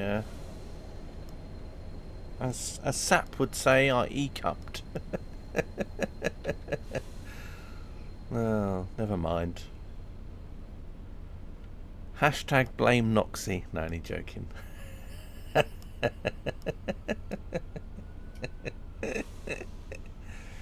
anyway, at least you can see the brakes on the train work. Right, we'll get going. Yeah, it's because I was outside and yeah, the AWS went off and I didn't hear it. You know, the usual Train Sim Classic thing. When you go over a ramp of some sort, probably for this signal.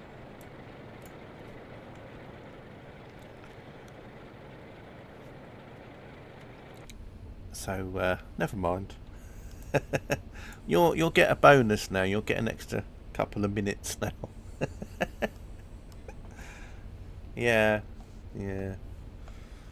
of course. I wasn't paying attention, and then time I realised that the little thing on the HUD was telling me that the AWS was going on, it was too late.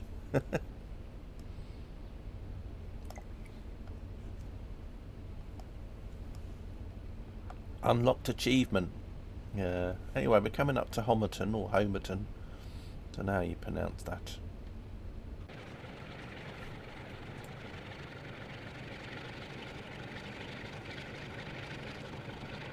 So we're heading to a Freightliner terminal, which is basically where all the container wagons get loaded and unloaded.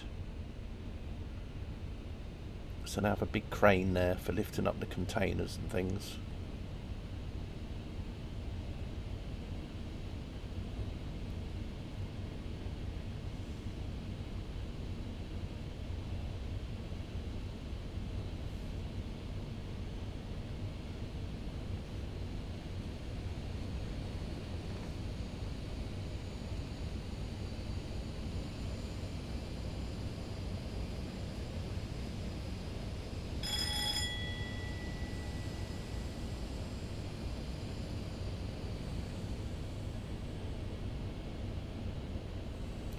Yeah, I know. I used to have, years ago, I used to have lots of things that came up in my streams. It was when I used to use Revlo, so people could do all sorts of things on that. And then I used to have points as well. We used to put bets on whether or not I'd get a gold or silver or a bronze in a career scenario.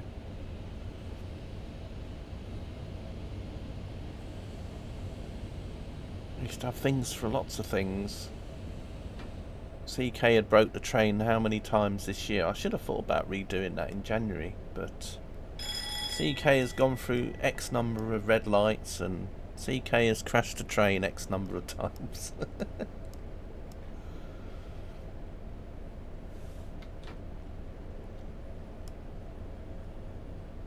But there we are. So in a way, my streams have gone backwards ever since.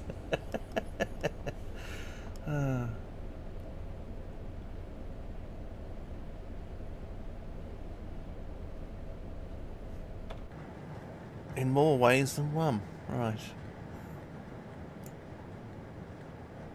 Now obviously this area in London didn't exist in the era of this route as well. So this is just a route which is already out there, but someone's sort of like made it into sort of like a 1980s version of it. But obviously there are some bits of it which are still part of the route which is still modern, but all the stations and other bits and pieces they've sort of gone through, but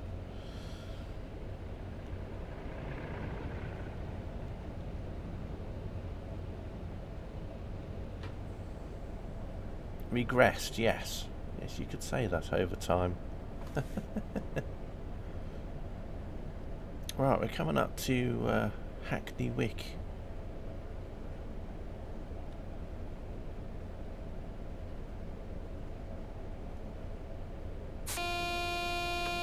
So there'll be a lot of things in this route that don't exist in the wheel world anymore. Like we're just going to the Freightliner terminal, and that doesn't exist in wheel world now. That was all knocked down, I think, and demolished to make way for a shopping centre and other bits and pieces.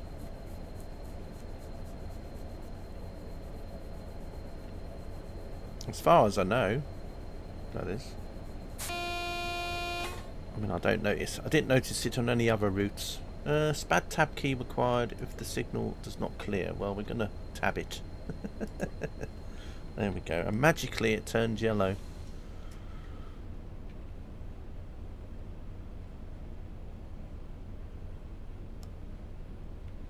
But I think all this is now where there's a giant shopping mall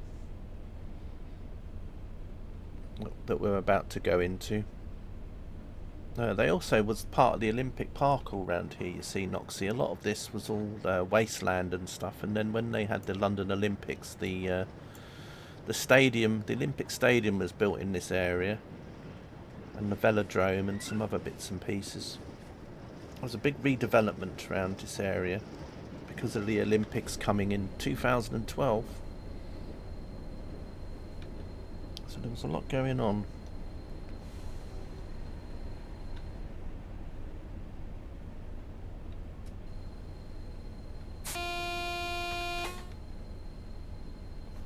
Let's see, got to tab this one as well, there we go.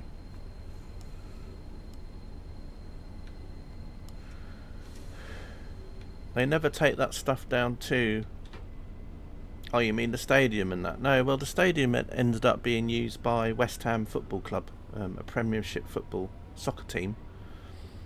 So now the Olympic Stadium was then used by them. Because they used to have another stadium and that was demolished, and then they moved into the Olympic Stadium where that was. For example, when we had the Commonwealth Games in the UK, the stadium that was built in Manchester for the Commonwealth Games, that ended up being used by Manchester City now, so that's Manchester City Stadium now. So Manchester City moved into that.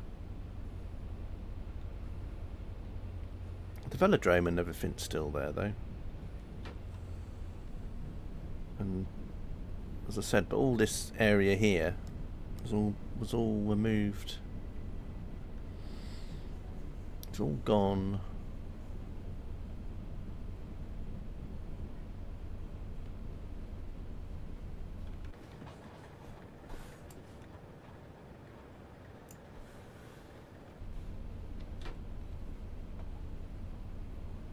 Right, so we're just going to go in this siding, and then that will be that.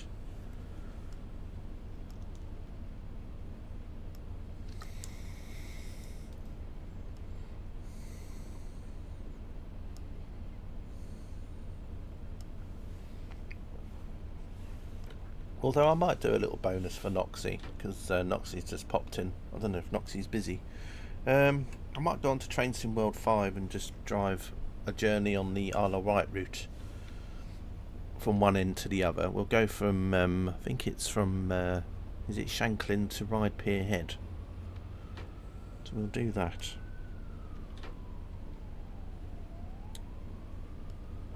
But, yeah.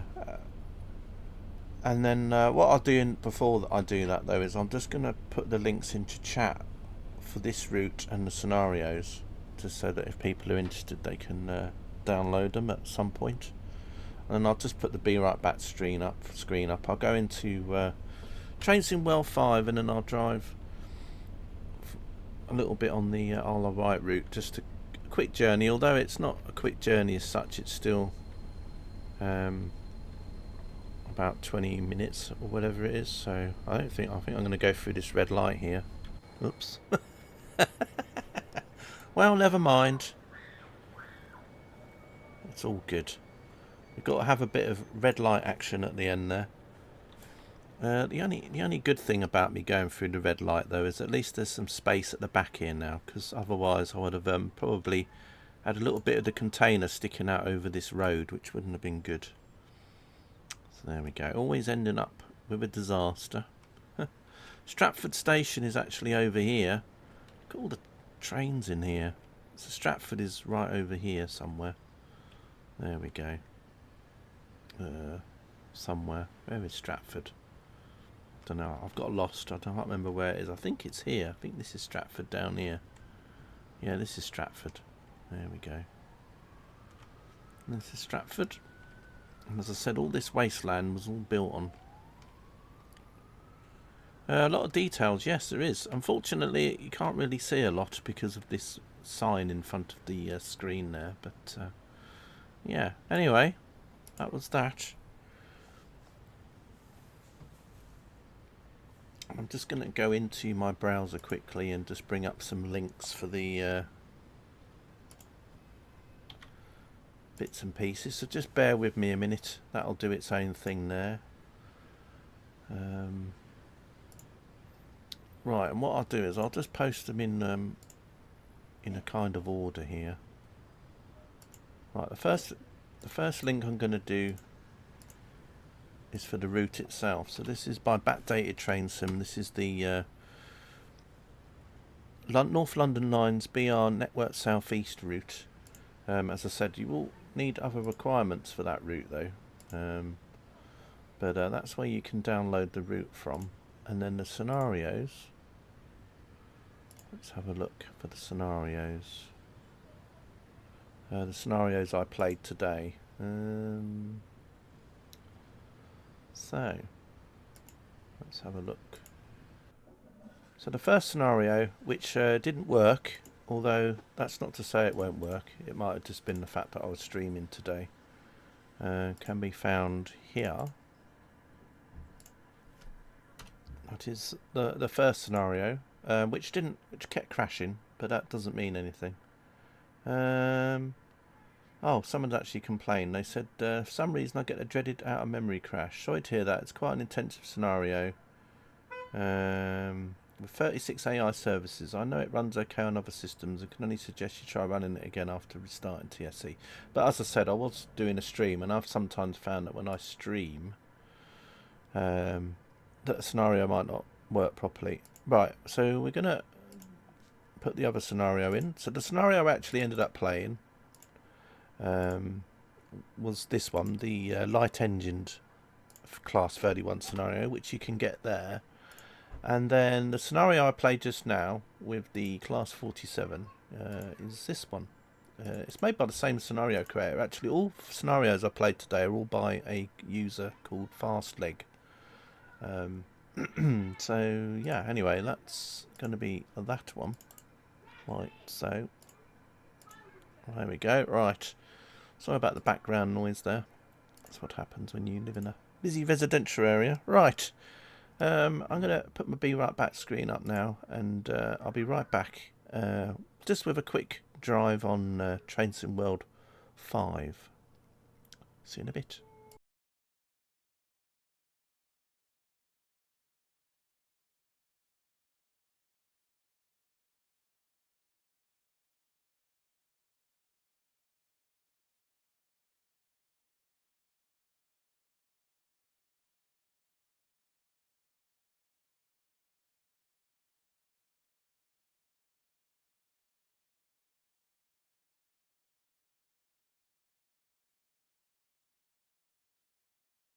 So what I'm going to do is I'm just going to have a look to see what service leaves Shankling at about this time of day in the UK. So at the moment in the UK it's 3:18 p.m.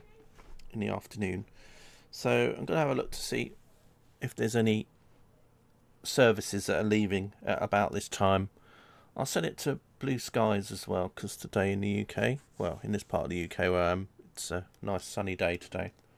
Blue skies.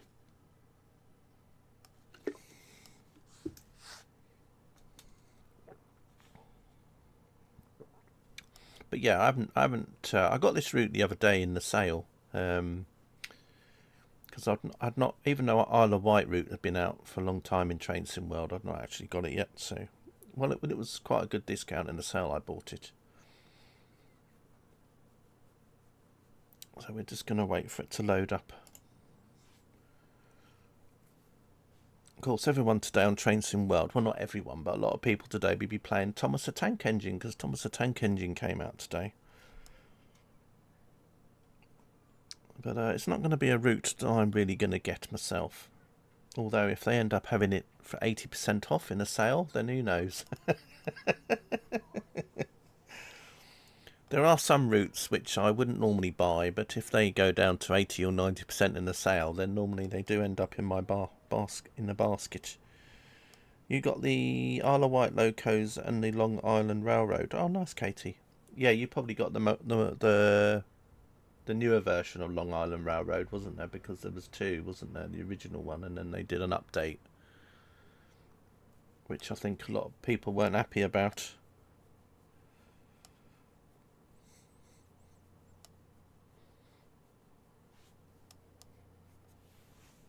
Although it might have been the original one you got on the sale. I don't know which one they had on the sale, but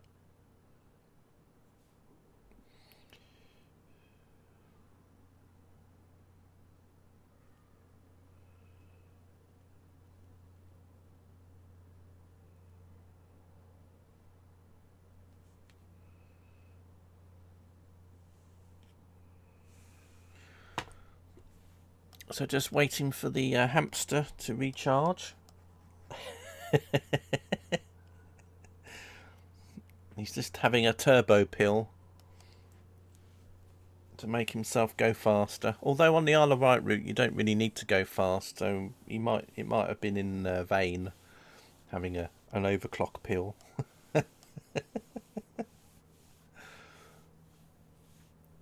If you see a yellow signal, start to slow down. See, I'm learning something from reading that. Let's see. The next signal is likely to be a red, and you must stop in front of that. Who knew, everybody? Did you all know that you had to stop at a red light? I had no idea. Wow, all those years.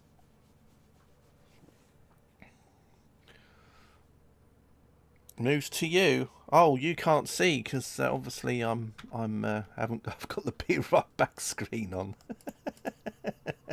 Duh. Right. Anyway, let's go into the menu here. I'll just come out of this, and that's so funny. All you lot are like, what's he going on about?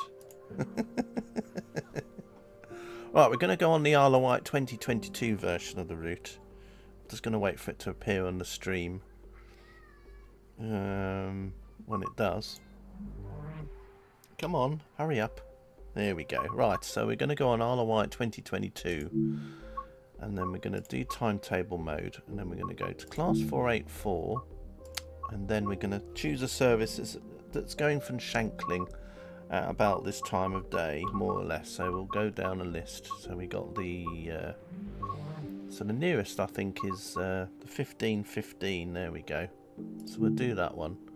And we'll set it to basically cloud level. Everything is nice. Maybe a little breeze there. Sea breeze. Yeah, 23 minutes it takes. There we go. Operate a passenger service from Shanklin to Ryde.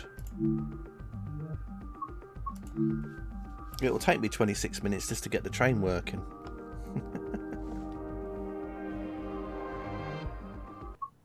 Right, here we go. Let's get in here then. So yeah, very nice train actually. I'll make the train late on purpose. We can have a quick look inside the train itself. Here we go. It's a more modern version. I don't know if you've seen these trains before, Noxie. While I'm here, I'll actually get the map done. There we go.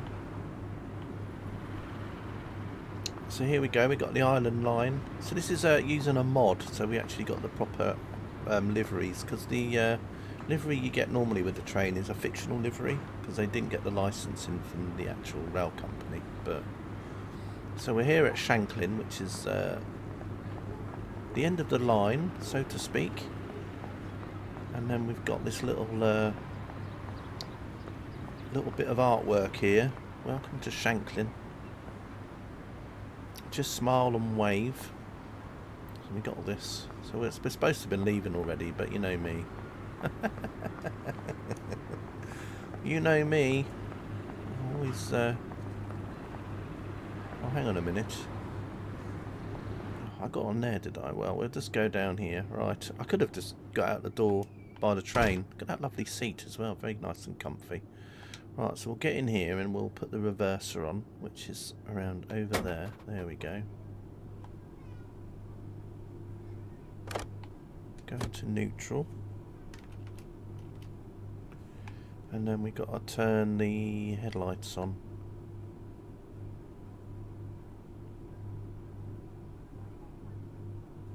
There we go. Open all the doors. Just open the doors again.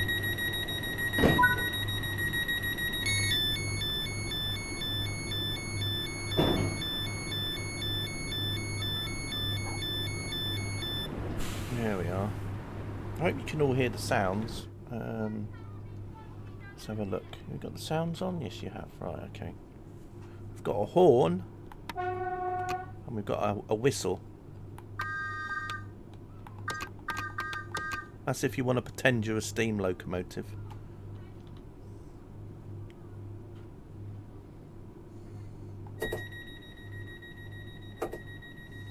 I'll shut the door up.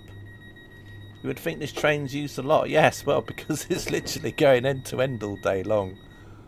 Because the route itself isn't very long, really. This used to be district line stock. And then they got modernised. And then sent over to the Isle of Wight. So they come over on a ferry. Because that's the only way you can get over to the island. So all the coaches would all go on ferries.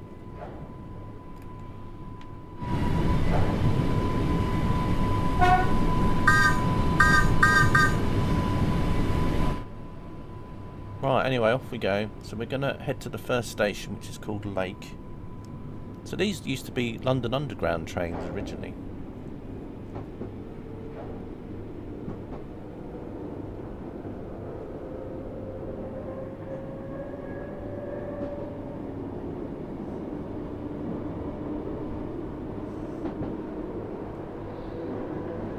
No, it doesn't go to the mainland. It just goes to a pier. But when these trains were being ferried over to the island to be used on the railway, they all had to come on a ferry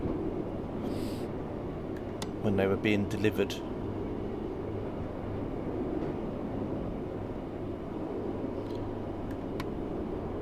But you basically go onto a pier on this railway, and then from that pier you can then take a ferry over to Portsmouth. Yeah, when they were shipped over. Yeah, when they were delivered, which was around 2022. Hence why this route's called the Isle of Wight 2022, because this is when they got these new trains in 2022. Although originally they were district lines stock from the 1970s, I think.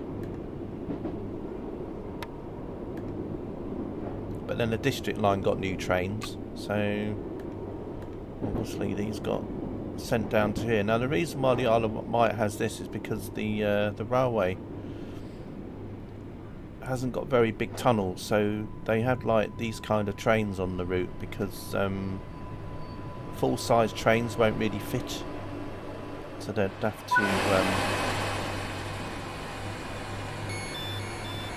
to replace some of the tunnels and things along the route.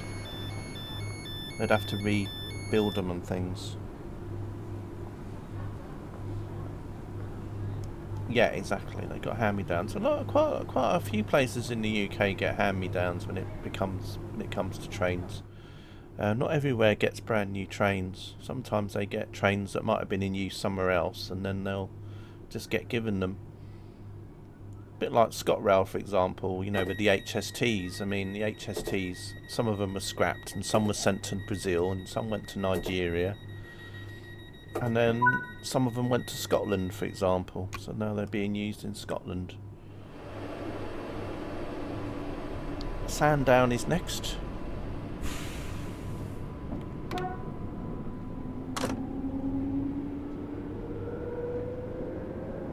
Yeah, I mean, these trains are refurbished. So these were like the 1970s stock, but they basically had new interiors, new cabs. I mean, this is a very modern cab.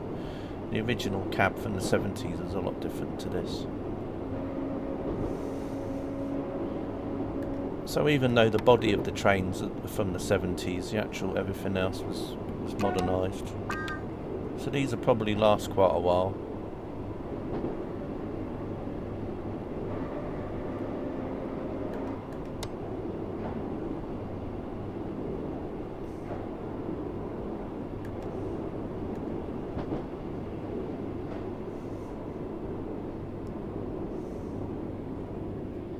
The original Isle of Wight route for Trains in World has got the 1938 London Underground stock in,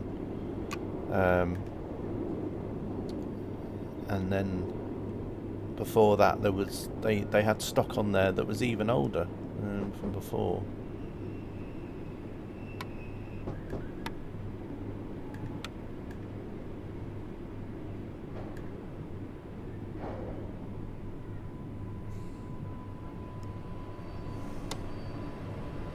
I think it was 1938. I'll have to look. Or it might have been. I think when I first went on the Isle of Wight, it might have had the stock from an older period.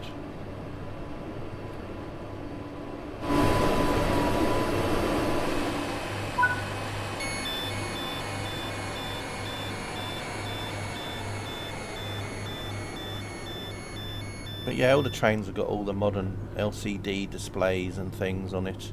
And as I said, the interior is all more modern. With these screens and things, CCTV cameras and things like that. Disabled area. People with disabilities.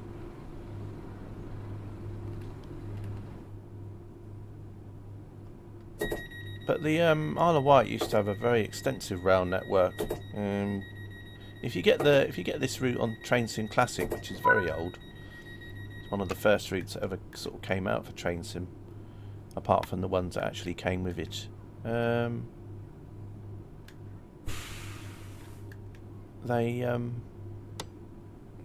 are we not working? I broke the train. CK's broke the train. I don't know what I've done.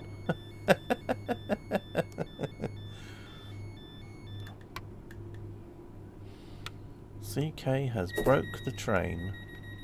What did I do? Anyone know? Oh yeah, well that would probably help. Right.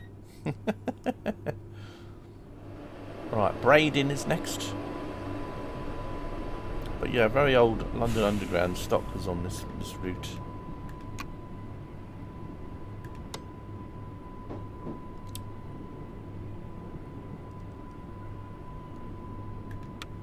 And then in the 80s, they got newer trains in the 80s, I think, which then lasted until 2022, and then they got replaced by these.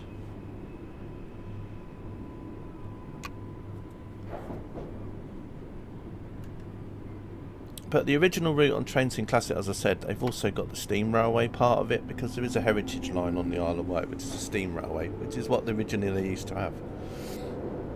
But they were quite small gauge, they were quite small steam engines, because they didn't really need to be.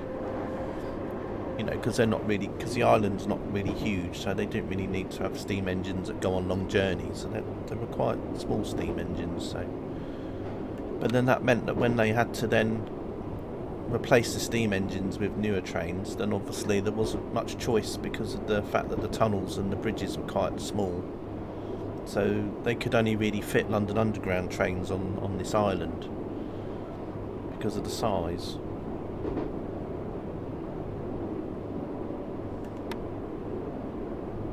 And as I said, there's no point spending lots of money on changing the bridges and stuff, because as I said, the network, the rail network on the Isle of Wight is very small now. It's literally just this line that goes from one end to the other.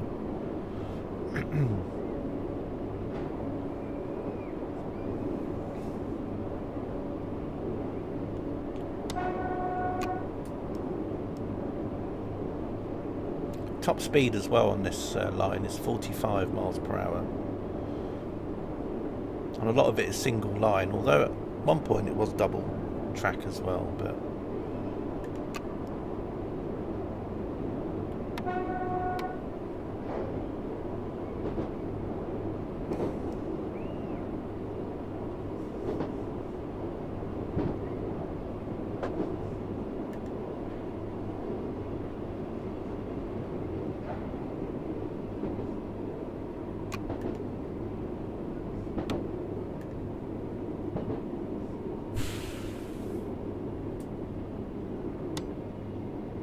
coming up to Braiding.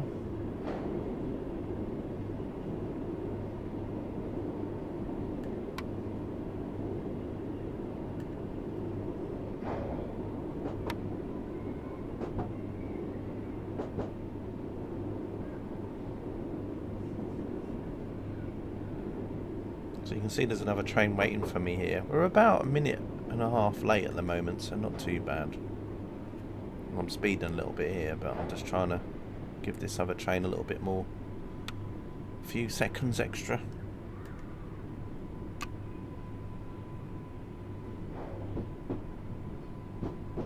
And then at Ryde St John's is where where all the trains get stored at night. So there's like a little train depot there, and also where the trains get maintained.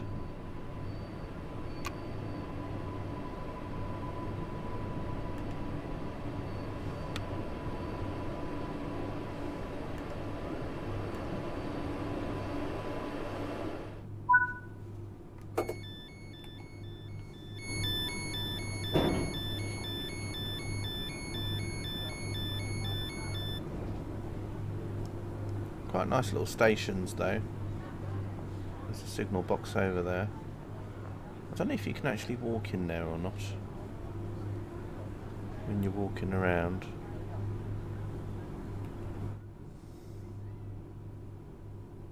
Oh, don't do it. Don't. Thank goodness for that. Oh. Don't you dare do it. Don't do it.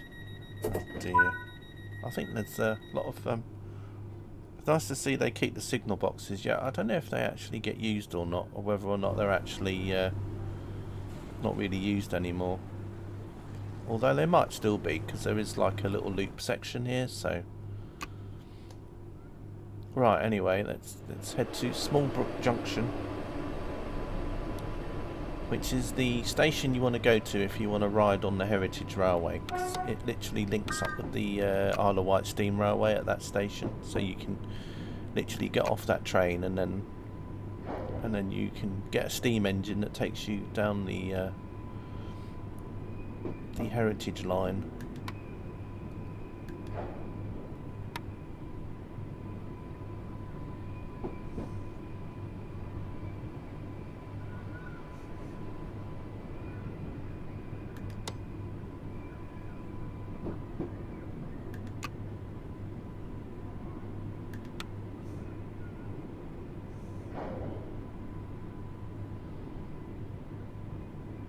Go back up to 40 in a minute.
So not all the trains all day long will stop at Smallbrook. It just depends if the Heritage line's open.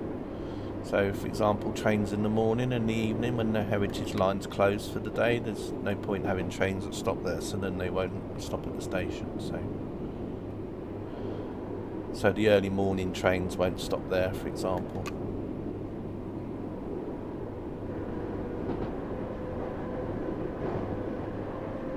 It's just really there as a connection between the Heritage line and the main line.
Coming up to Smallbrook Junction.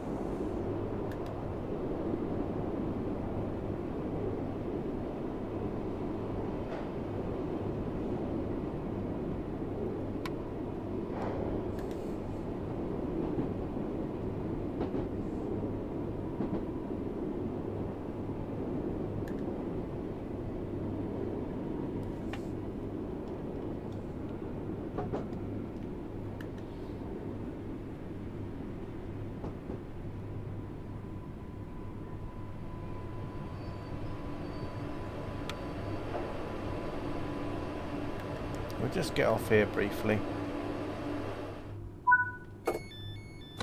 Doesn't matter if I end up being a bit late. Let's open the door.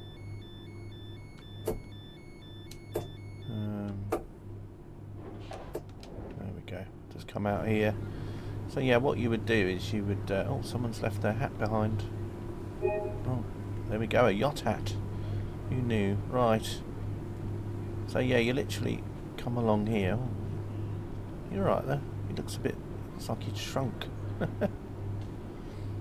It's a bit busy here. Anyway, so this is where you would go. And then...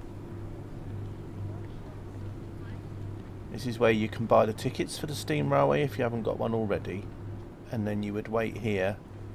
And then there'd be like a train that would come along, a steam engine that comes along now and again. And goes up and down that track. But unfortunately in Train Sim World they don't really have that track in here. So I think it only goes around the corner. So yeah. So you can see it's more sort of vintage style station here with the buildings and things. I mean, you can get bundled tickets. Oh look, we can sell people tickets. Yeah. Anyway. Oh, there's a dinosaur toy as well. Right, let's get back to our train.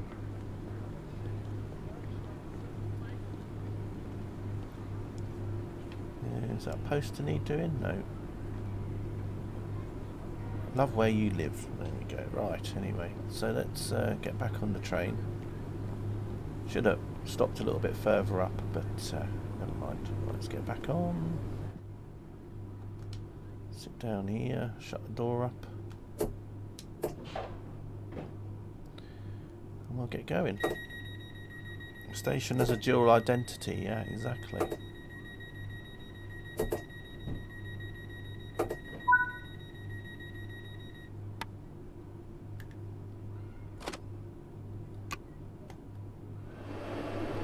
To ride St John's, which is like the station where they have the maintenance depot and things as well, and where the trains go when they're not in service. So at the end of every day and every morning they'll be stabled there and then taken from there.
So you can see where the maintenance depot is, and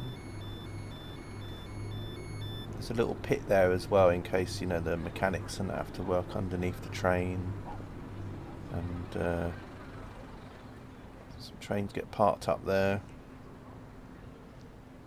together. There's not many. I don't think there's actually many trains that actually operate on this line anyway. Because I mean, you're literally just going up and down. So we passed. How many trains have we passed? One train, other train. So probably there's only like 2 trains operating on the route at one time.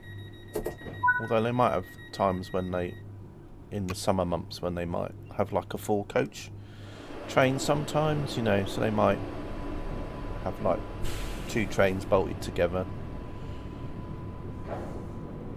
Right, Ryde Esplanade is next, which is where you get the hovercraft over to Portsmouth from Ryde Esplanade. The world's only sort of hovercraft service, passenger service that's in daily use. Yeah, well, the Isle of Wight is quite popular, yeah. I mean, ask Egbert all about Isle of Wight. He likes to go there for his holidays.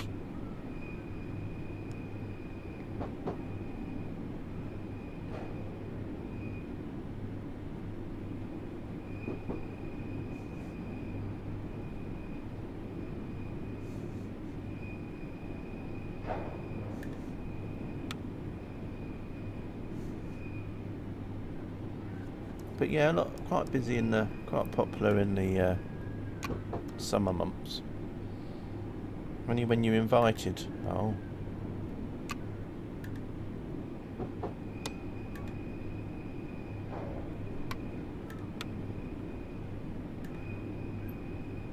Yeah, here's the tunnel I was on about. You see, it's not very big, the tunnel, so you can't really fit a normal train through here, and because it goes under part of the town, it would probably cost them quite a lot to redo the tunnel so that the trains would fit. But then the cost of doing it, they can just think, well, we can just get trains that fit in it rather than spend a lot of money on trying to get the tunnel to be compatible. I mean, as you can see, they only change their rolling stock on the Isle of Wight once every like 40 years anyway, so... You've been lurking, that's good, I don't mind. As I said, this was just a little bonus, because I thought, well... Poor old Noxie came in, and then I was literally like about to finish, and I thought, well, maybe I'll just do something extra for a few more. And it says the hovercraft is over there.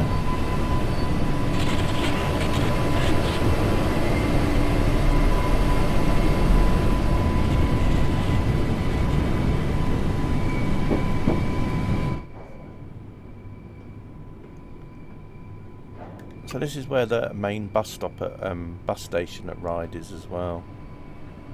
There's actually a webcam. You can go and actually get to a webcam that looks out.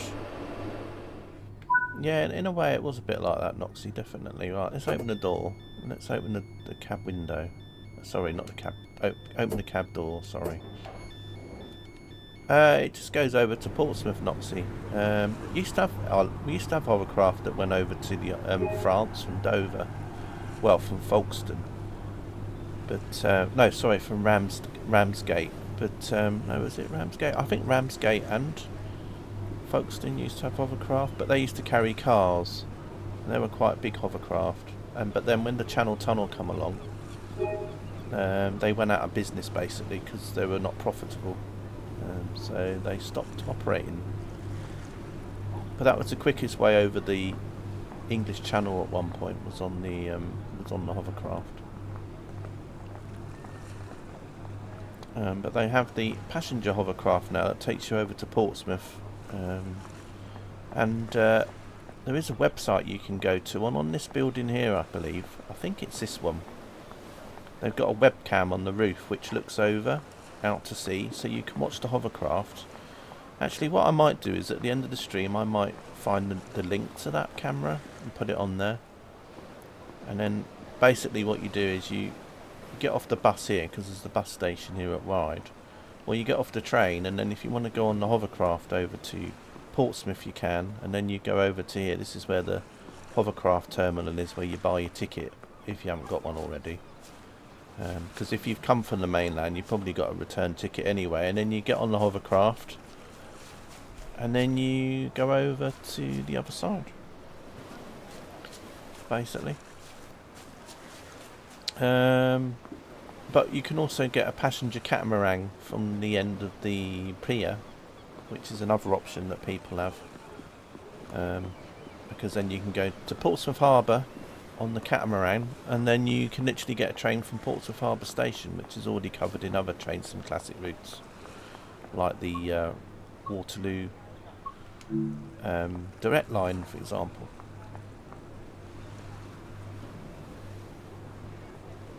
Here at Hovercraft is kind of a rough trip. No, Hovercraft's not too bad. I mean, it is a bit rough if the sea's a bit rough, but it's not too bad. I've been on the Hovercraft myself a few times.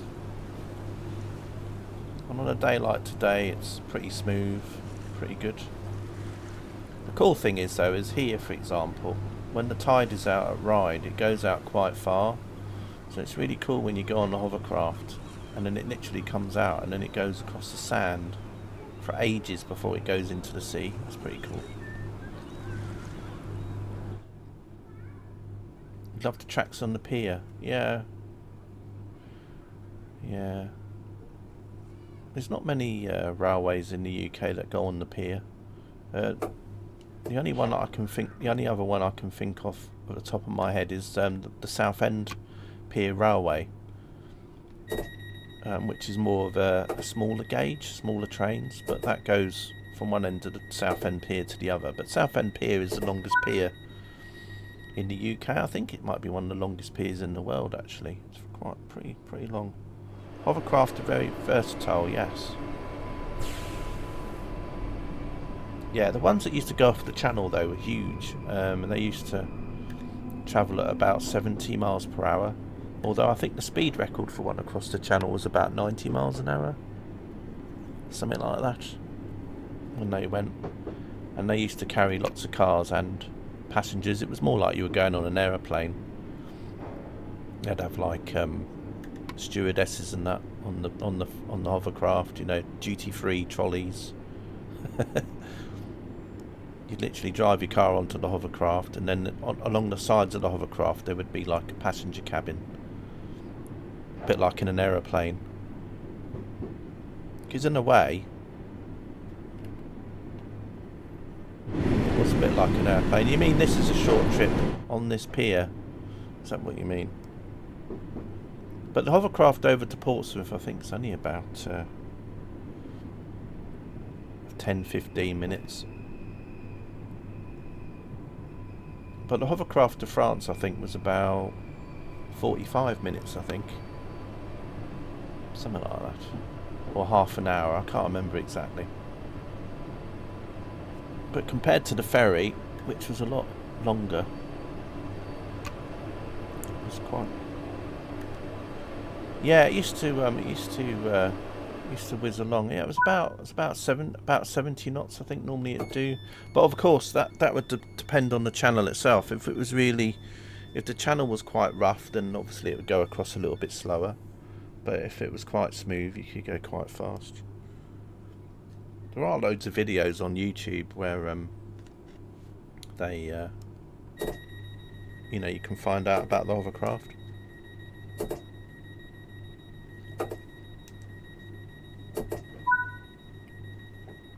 I think the only nearest now is to see hovercraft of that size is what the Russians and the American armed forces have nowadays. You know, where they carry vehicles and things.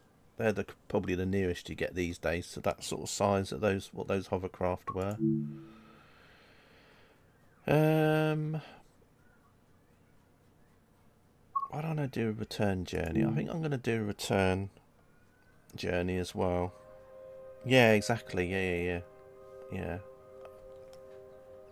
And then the Russians, well, in the Soviet era, they used to basically they took the hovercraft idea and then they built some pretty huge hovercraft as well.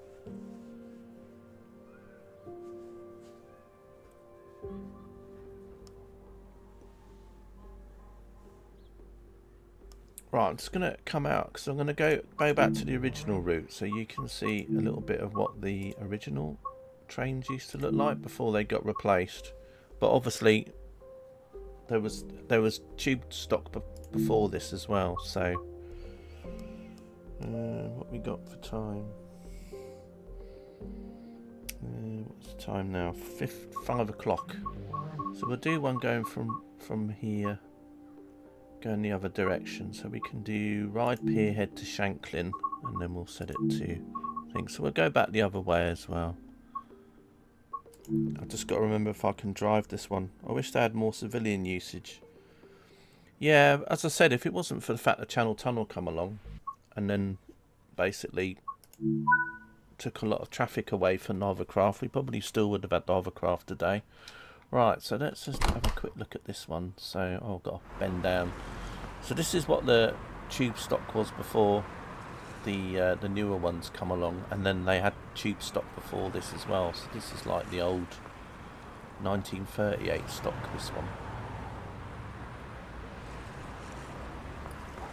Obviously the originals had more than 2 coaches, but on the Isle of Wight they just have 2 coaches normally, or sometimes they might join 2 together, but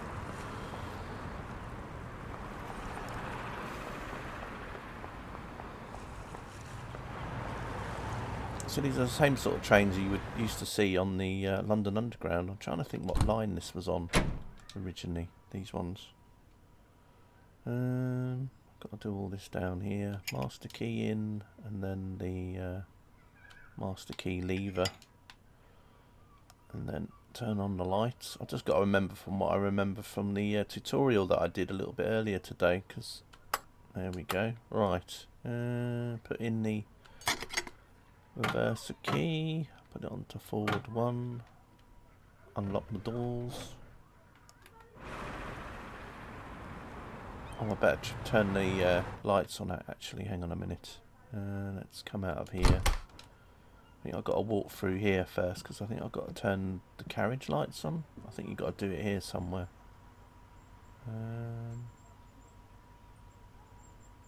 It's like a panel somewhere. Is it in the next carriage, I wonder? Could be in here. There we go. Right, and then I've got to turn on the lights somewhere for the cab, for the passenger lights. There we go. Right, so that's all the lights on. And then the batteries are stored under the seats for the train itself. So all the batteries. Under each seat is like a car battery almost.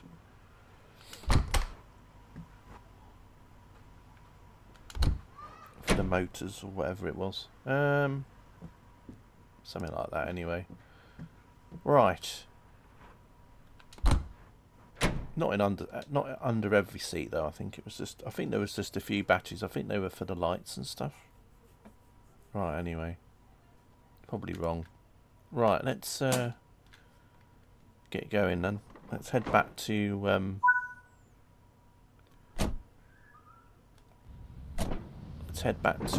Shanklin again.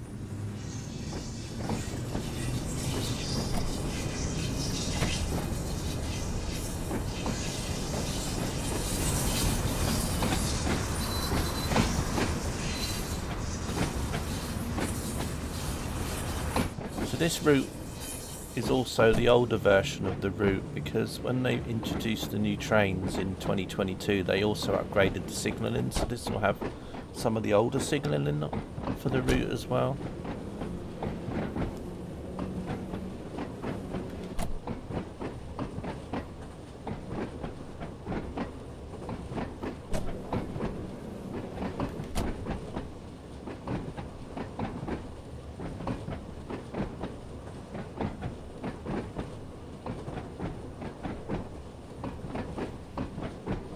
So yeah, you'd get off at the pier there, and there'd be like a catamaran passenger boat that would take you over to Portsmouth Harbour.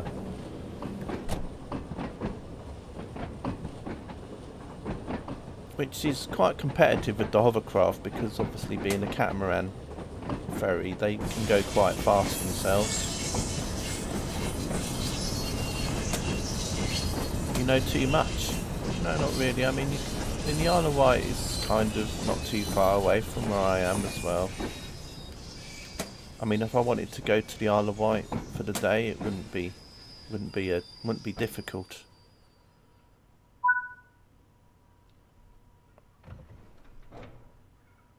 I mean, I could literally be on the Isle of Wight. If I left my house here, I could probably be on the Isle of Wight within 2 hours. So Yeah, it's not too far away. And also, from the beach where I live at, on a clear day, I can actually see the Isle of Wight in the distance.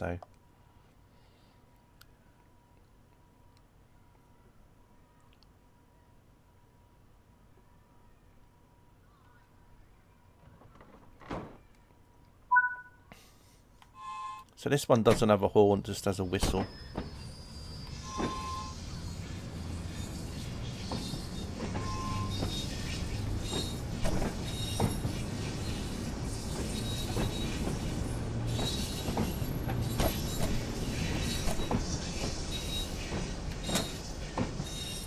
No worries, Egbert. Thanks for popping in. Have a good rest of your day, my friend.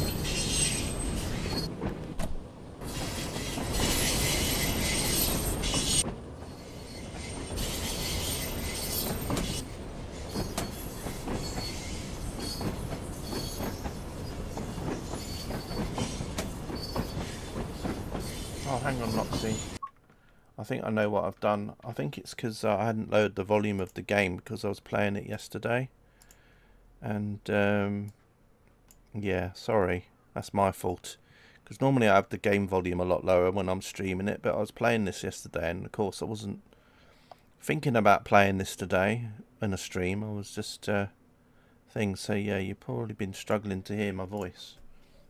That should be a bit better. There you go. I hope you managed to all hear me talking before, though.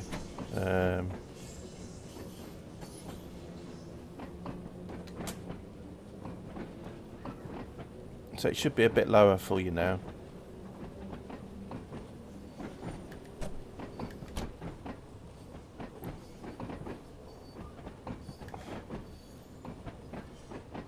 Oh, okay. I didn't know whether or not it was just where the train noise was quite loud. So when you say could hardly hear it, do you just mean the train itself? Yeah, you can't really hear the train that much, just the sound of it on the track.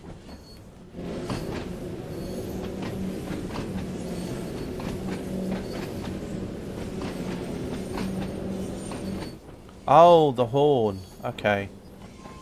Yeah, it's just a whistle. I mean, that's all it is. Might hear it a bit louder out here. But that's how the London Underground used to have... They don't have horns on London Underground, so London Underground trains always had whistles. So that was how it... That's how it used to work. They basically had like steam engine whistles.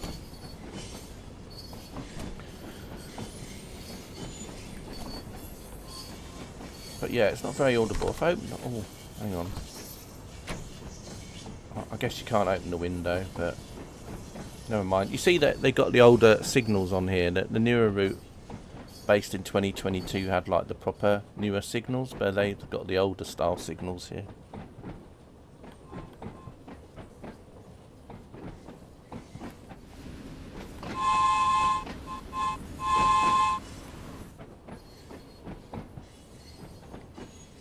So yeah, this is like the old style signalling on here now.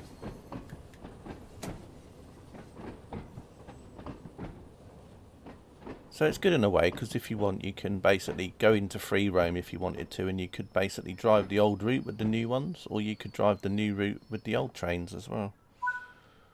So you can sort of alternate. So you can see that over there's changed a little bit as well. You see, they've got this bit building here, but then obviously they redid some bits and pieces over there as well. There's a bus waiting at the bus stop.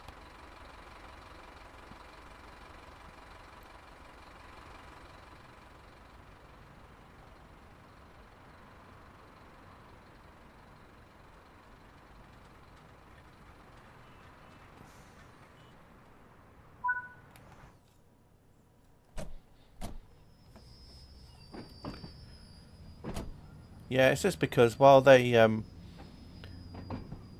redoing the line, they thought they'd modernise everything. So obviously they were getting new trains, and they thought, well, if we're getting new trains that have been upgraded, then we might as well redo the signalling and everything else. So they because the railway hadn't really been modified for such a long time, and so they thought, well, we'll do the whole lot really, give it the works.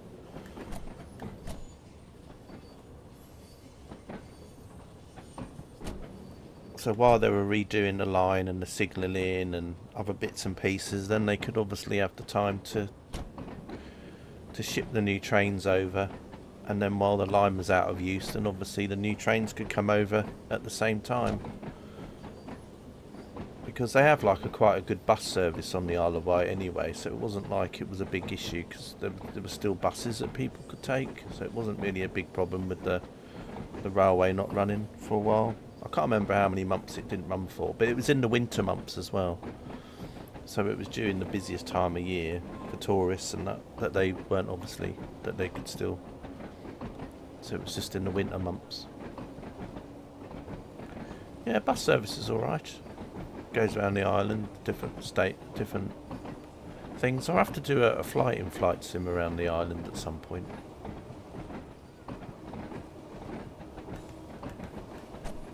Or you can have a look at it on the map, of course. It'll be on the map, the Isle of Wight. It's not a huge island, but it's not small either.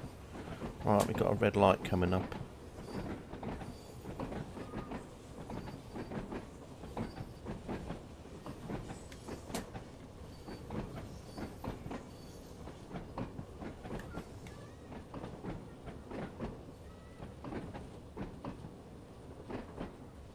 They've also found a lot of dinosaur fossils on the Isle of Wight as well. On the Isle of Wight, because there's on the southern end of the Isle of Wight, there's lots of cliffs, and they tend to find a lot of fossils and dinosaur bones in the cliffs. And then they've also got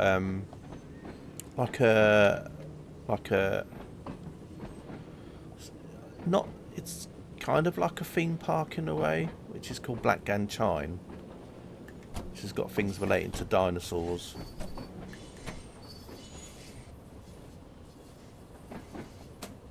I don't know what this is like actually. We'll have a look at this briefly. I don't know if they've if this looks any different over here,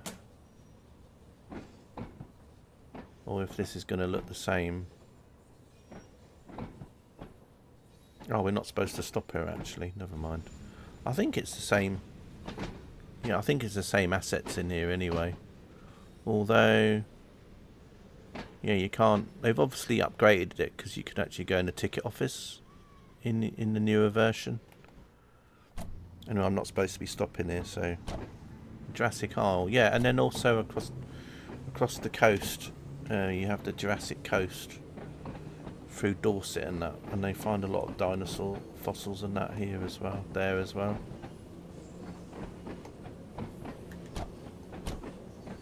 And then whenever there's like erosion with the cliffs, and then part of the cliffs fall down, and sometimes, you know, they can have a look at all the rubble that's fallen, and then they'll find more dinosaur fossils that are obviously in the rock that didn't expose until the cliff had come down a bit.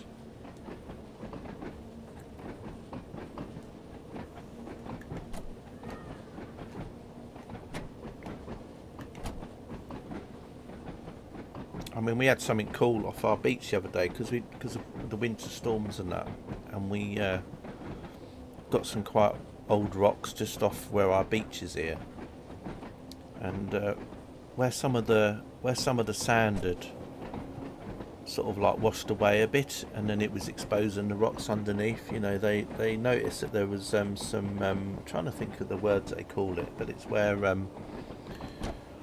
you have plants and stuff, but they basically turn solid into like rock. And there was some remains of some palm trees just off the coast here, off the beach. Someone had discovered them a couple of weeks ago. Where you could see like the remains of like the where there was like palm trees. You know, the actual trunks still in the rock. You know, from where they used to be, palm trees there. Because obviously all this area years ago was probably like a tropical continent, when the continents moved around. Petrified palms, yeah, petrified, that's it. Yeah, because a lot of all this, years and years ago would have all been sort of like a tropical area, really. You know, with all the continents when they move around. Because I think where Europe is today, where it used to be, would have been where, like, in the, you know, like where Africa is now. So it would have been quite tropical climate. Pangaea, yeah, I don't know all that thing. I don't know if you know about it, but yeah, there was like petrified palm tree trunks and things. I mean, we do actually have palm trees in our town, but they tend to be like tropical plants that can survive in colder periods as well, because you can get some sort of like palm trees and things that can survive in colder climates. So we have quite a few of those in our town. It's all because of the Gulf Stream as well, because obviously, you know, if it wasn't for the Gulf Stream, then we would, if you think about where we are in, you know, when you think about where New York is and the winters they have in New York, and yet New York, if you went east of New York, you'd get to Madrid. So, you know, and Spain, and they don't exactly have blizzards and cold climate in the winter. I mean, it's not exactly warm in Madrid in the winter, but it's certainly not blizzards and as cold as it gets in New York, for example. I mean, if you sort of like walked west from the UK over to America or Canada, then obviously we'd be quite far north. But because of the Gulf Stream, it obviously keeps us, it obviously helps with the climate and the water temperatures. Supposed to be doing 20 here, CK. You're speeding.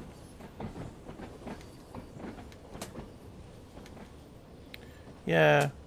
I mean, years ago, I mean, the North Sea, you know, there wasn't really a North Sea before the Ice Age, and you could literally walk across all the way across Europe, because where the North Sea is, there's like a, used to be called, I think, Doggerland, I think it was called. You know, before there was like England or whatever. You know, it used to be like Doggerland was like an area, and now you just have in the North Sea like some sand banks called Dogger Bank, which are just big sand things. Yeah, Torquay. Yeah, yeah, but that's because of the climate in the winter. I mean, all along the coast here, you know, you can get palm trees and stuff.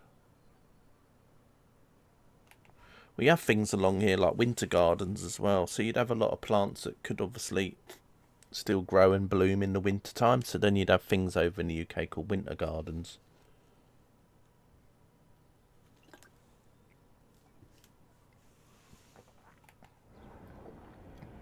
But you can see over here, for example, the remains of a platform. Now I think, what station are we at?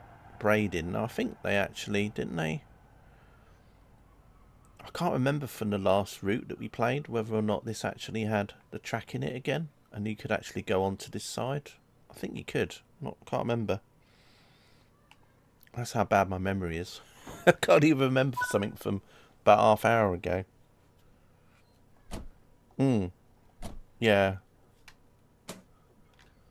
Yeah, definitely. I mean, that's right, Noxie, because I mean, most of the places that had winter gardens are always places by the sea. You know, Bournemouth, winter gardens. I think Blackpool had winter gardens, or still does. Although I can't remember for sure. And then there's winter gardens in other places around the UK as well. They used to get called.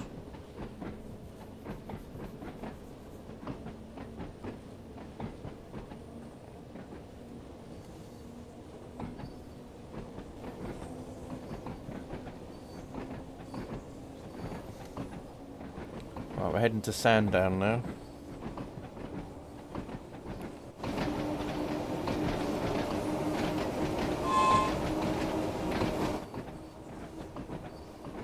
I think they might have changed the track as well, because I think in the other route I played, the track wasn't as clickety-clack as this track. So it might be more welded track in the new route as well, because this is more of the track that's got the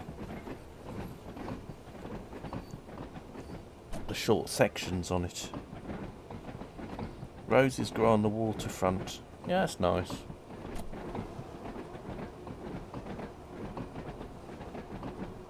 I mean, our daffodils came through here about a month ago now, where I live.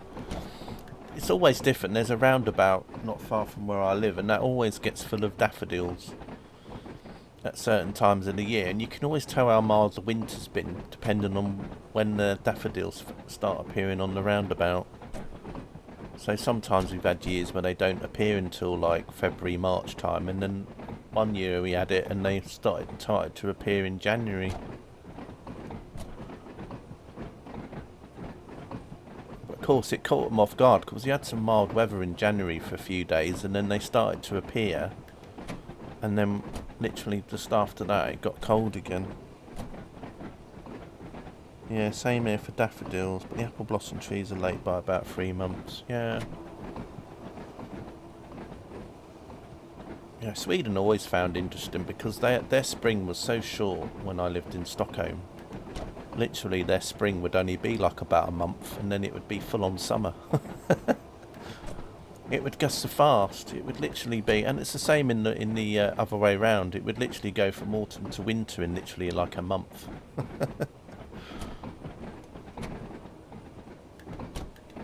One minute you would be like, it would be blossoms out in the trees, and then it would be like spring, and then literally a month later everyone was like going around and it was like really hot, mosquitoes biting you everywhere. And I was always surprised when I went to Stockholm what the summers were like there, because I thought, being in England and being that Stockholm was further north, that I thought the winters would be quite cold in Stockholm, but they ended up being hotter than UK winters. Because I think part of it is just because a lot of the weather comes over from like Russia and sort of from the easterly direction, so it comes over like that way. And then you've got the fact that the days are longer, so the heat accumulates more during the day, and then because the nights are shorter, then obviously the temperature could kind of stay quite high, and then it would then boost up again the next day again. We have longer springs here, but this year not sure. Yeah, it just changes, doesn't it? Depends on the year and stuff. Right, so we got one more station, I think. Oh no, we got a couple more. So we got a lake next. I've got to remember to take the brakes off. But yeah, Stockholm was quite interesting in that respect. I mean, when you went up to northern Sweden, like really far north Sweden, in the summer it was still quite chilly there. Used to get a lovely effect in the summer when you used to went up north, where the water temperature used to make a mist. So in the mornings and at night time, you used to have like the mist on the lake, on the water a lot. Where the air temperature was quite warm, but then because the actual water temperature of the lake was still quite cold, you then have this like water, this mist that would form, like Lady of the Lake kind of thing. But yeah, it was as I said, it was quite interesting in Stockholm.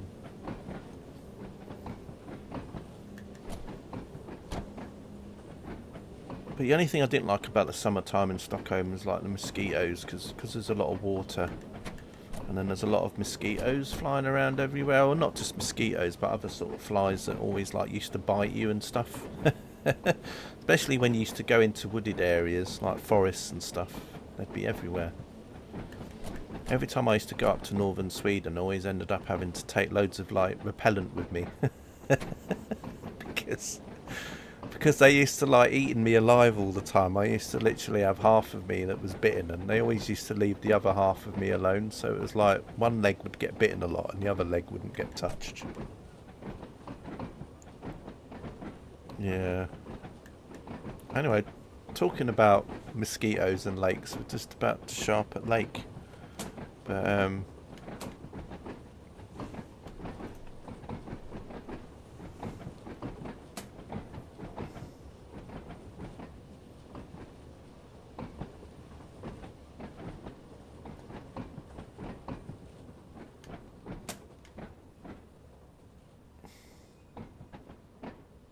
hoping to go back to Stockholm again soon. I do like going there.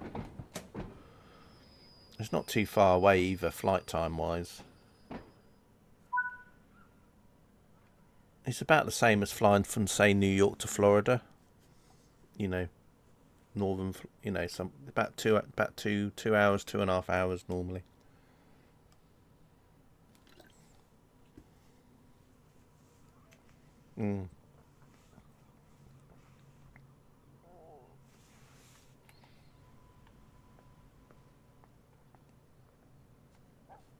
Which is the same if I'm going the other way in the UK. If I'm flying from, say, London to Spain, like southern Spain, depending on which part of Spain you're going to, it can only, go into, say, like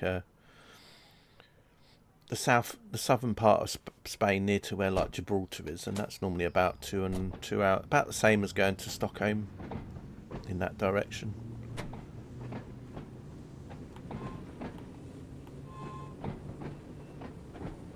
Right, Shanklin is next, which is the final stop. And then what I'll do is, before I end the stream, I'll just quickly post that link to that place where you can watch the hovercraft and the ships go past in the Solent. So it's got various cameras, and it's on the roof of that building that I showed you, and then you can look out, and then you can see the hovercrafts leaving, the hovercrafts arriving. You can see the train going by as well from time to time as well. And then you can see any ships as well, because it sort of pans now and again. The camera moves about a bit, so it does like it sort of moves about. So it will spend like half a minute in one angle, and then it will move, and then it will pan to a different area, so it kind of continually moves about. But you can watch the hovercraft. So you'd be able to see them, so you can run it in the background, and then you'll be able to watch people get on the hovercraft, and then watch the hovercrafts go over. And then you can see sometimes tankers go by in the background, or cargo ships, or ferries, or whatever. And then it will have like Portsmouth in the background as well, so you can see Portsmouth.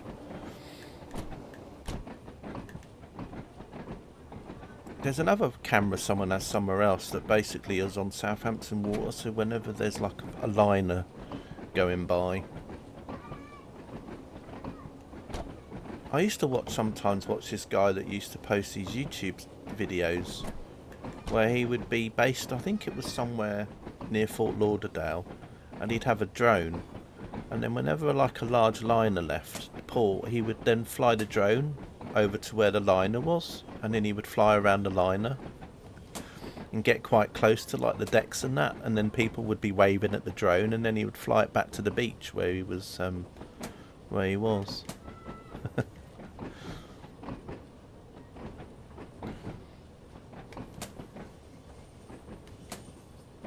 I haven't seen him stream for a long time, so I don't know whether or not he didn't end up streaming anymore. I don't know. Yeah, I know that. I think that was probably the reason why I don't see him now. Because he literally would like fly out with his drone, because I think he had like a DJI Mavic Pro or something at the time, and then he would fly out to the liner, and then he would like fly around the liner, and he would literally get close enough to the decks where you could actually see the people, and then they'd see the drone, and then they'd be like waving. And then I think over time some people watched his channel to the point where he would go and then film right close to a liner on the deck, on the top deck, and people would be holding out pieces of paper or cardboard with writing on, like, "Hello, I'm whatever." So obviously his YouTube stream was quite popular, because obviously there'd be people that knew about it, and they'd be like, "Oh, I'm just gonna," a bit like when you watch like flights, airports. Like today you can watch people that do streams, like where they're at airports watching the planes take off, and then if the channel's quite big, they'll basically say things going, "Oh, while I'm on the plane, I'll be flashing my phone light out the window, and hopefully you can pick it up." Or they'll be messaging you in the chat saying, "Oh, I'm on flight so-and-so that's leaving in 10 minutes," or something. "Are you going to be videoing it," or something.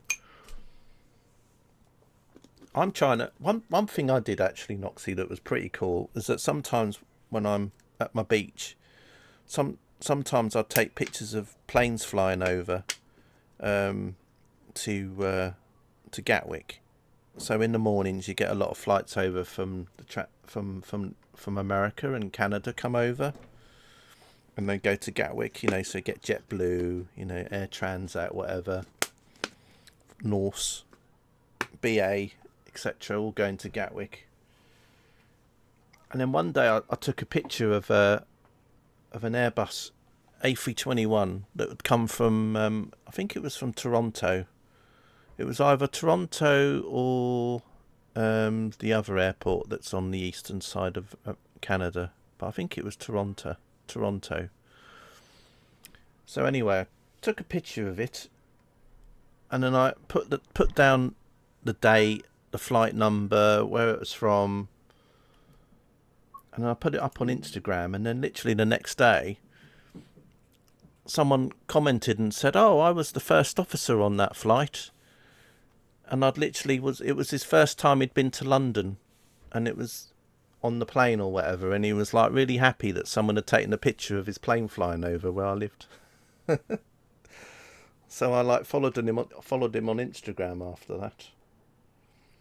So that's what I sometimes like to do when I take a picture of a plane. It's just like, well, perhaps you might exactly, you know, because I like to post it with the date and the flight number, because then I just put it out there in case there might be somebody that might have been on holiday, or they might have been flying over. I do it a lot with members of my family. If they've gone to Spain and they're coming home, I'll say to them, "Well, when are you coming back?" And if it's a clear day, I can take a picture of them flying over when they go back to Gatwick, or if they're leaving Gatwick. Sometimes, depending, I can also take a picture of them when they're going. I did the same thing with Tom Harrison, who is Train Sim TV, and he was flying from Manchester to Spain, and his flight literally came over where I lived, but it was very high up. So I took a picture of his flight as he was flying over, and then, funnily enough, at the same time, he was taking a picture out the window, and from his window view, he actually had my town far below that you could just make out by the sea. So while I was taking a picture of his plane, he was taking a picture of mine. So that was quite cool. Anyway, let's come out of here. So yeah, Trains in TV, Tom Harrison. He also used to be a Blackpool tram driver, but he now works for Just Trains. So he also does Just Train stuff. Well, I'm just going to look for this webcam now. Just got to find it.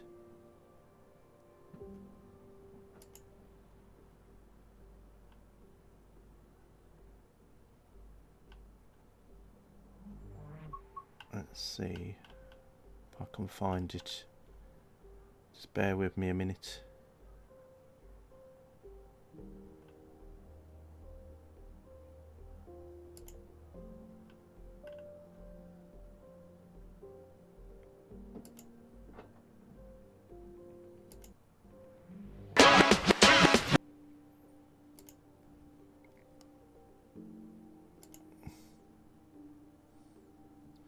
Now, I don't know if they still have the ride cam actually now. I'm looking for it in a minute. Oh, here we go. Right. Make sure it's the right one. Just got to mute the sound, and I'll post the link into chat, and then you can click on it yourselves. It's a YouTube link anyway.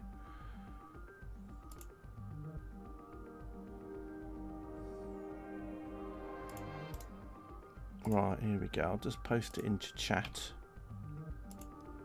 so you can watch it for yourself. So let's go. Here we go. So it's called the Isle of Wight Ride Pier and Solent Scenic Cam. I think they might have another one as well.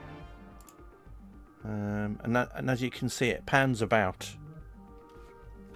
I don't know if anyone's watching it now, but I'll just mute the mic. So at the moment, you can, if you're watching the cam now, you can just about see that's Forley Oil Refinery in the distance, and then there's literally been an Isle of Wight car ferry just gone past. But no worries. But yeah, have a look at that link anyway, and it'd be quite cool. Railcam, this Railcam site does have a lot of railway related cameras up, and so you can always watch other trains and that go past. Anyway, I'm going to shoot off, and it pans. Yeah, that's what I mean, Noxy, because it kind of it pans along, so it spends a certain amount of time on one view, and then it will then pan to another view. But I'm just having a look because I think sometimes there's two, so I just got to check. Yeah, I think there's only the one, but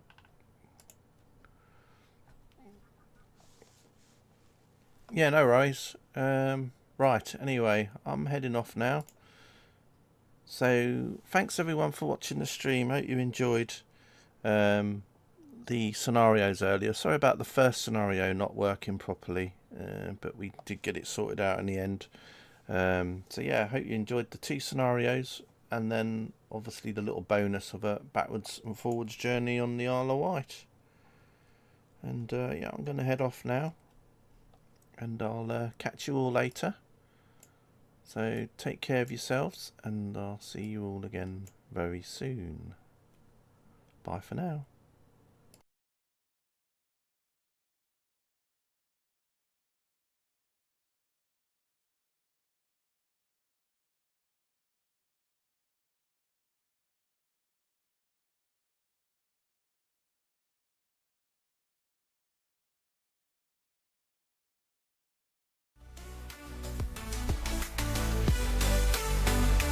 Hi, Katie.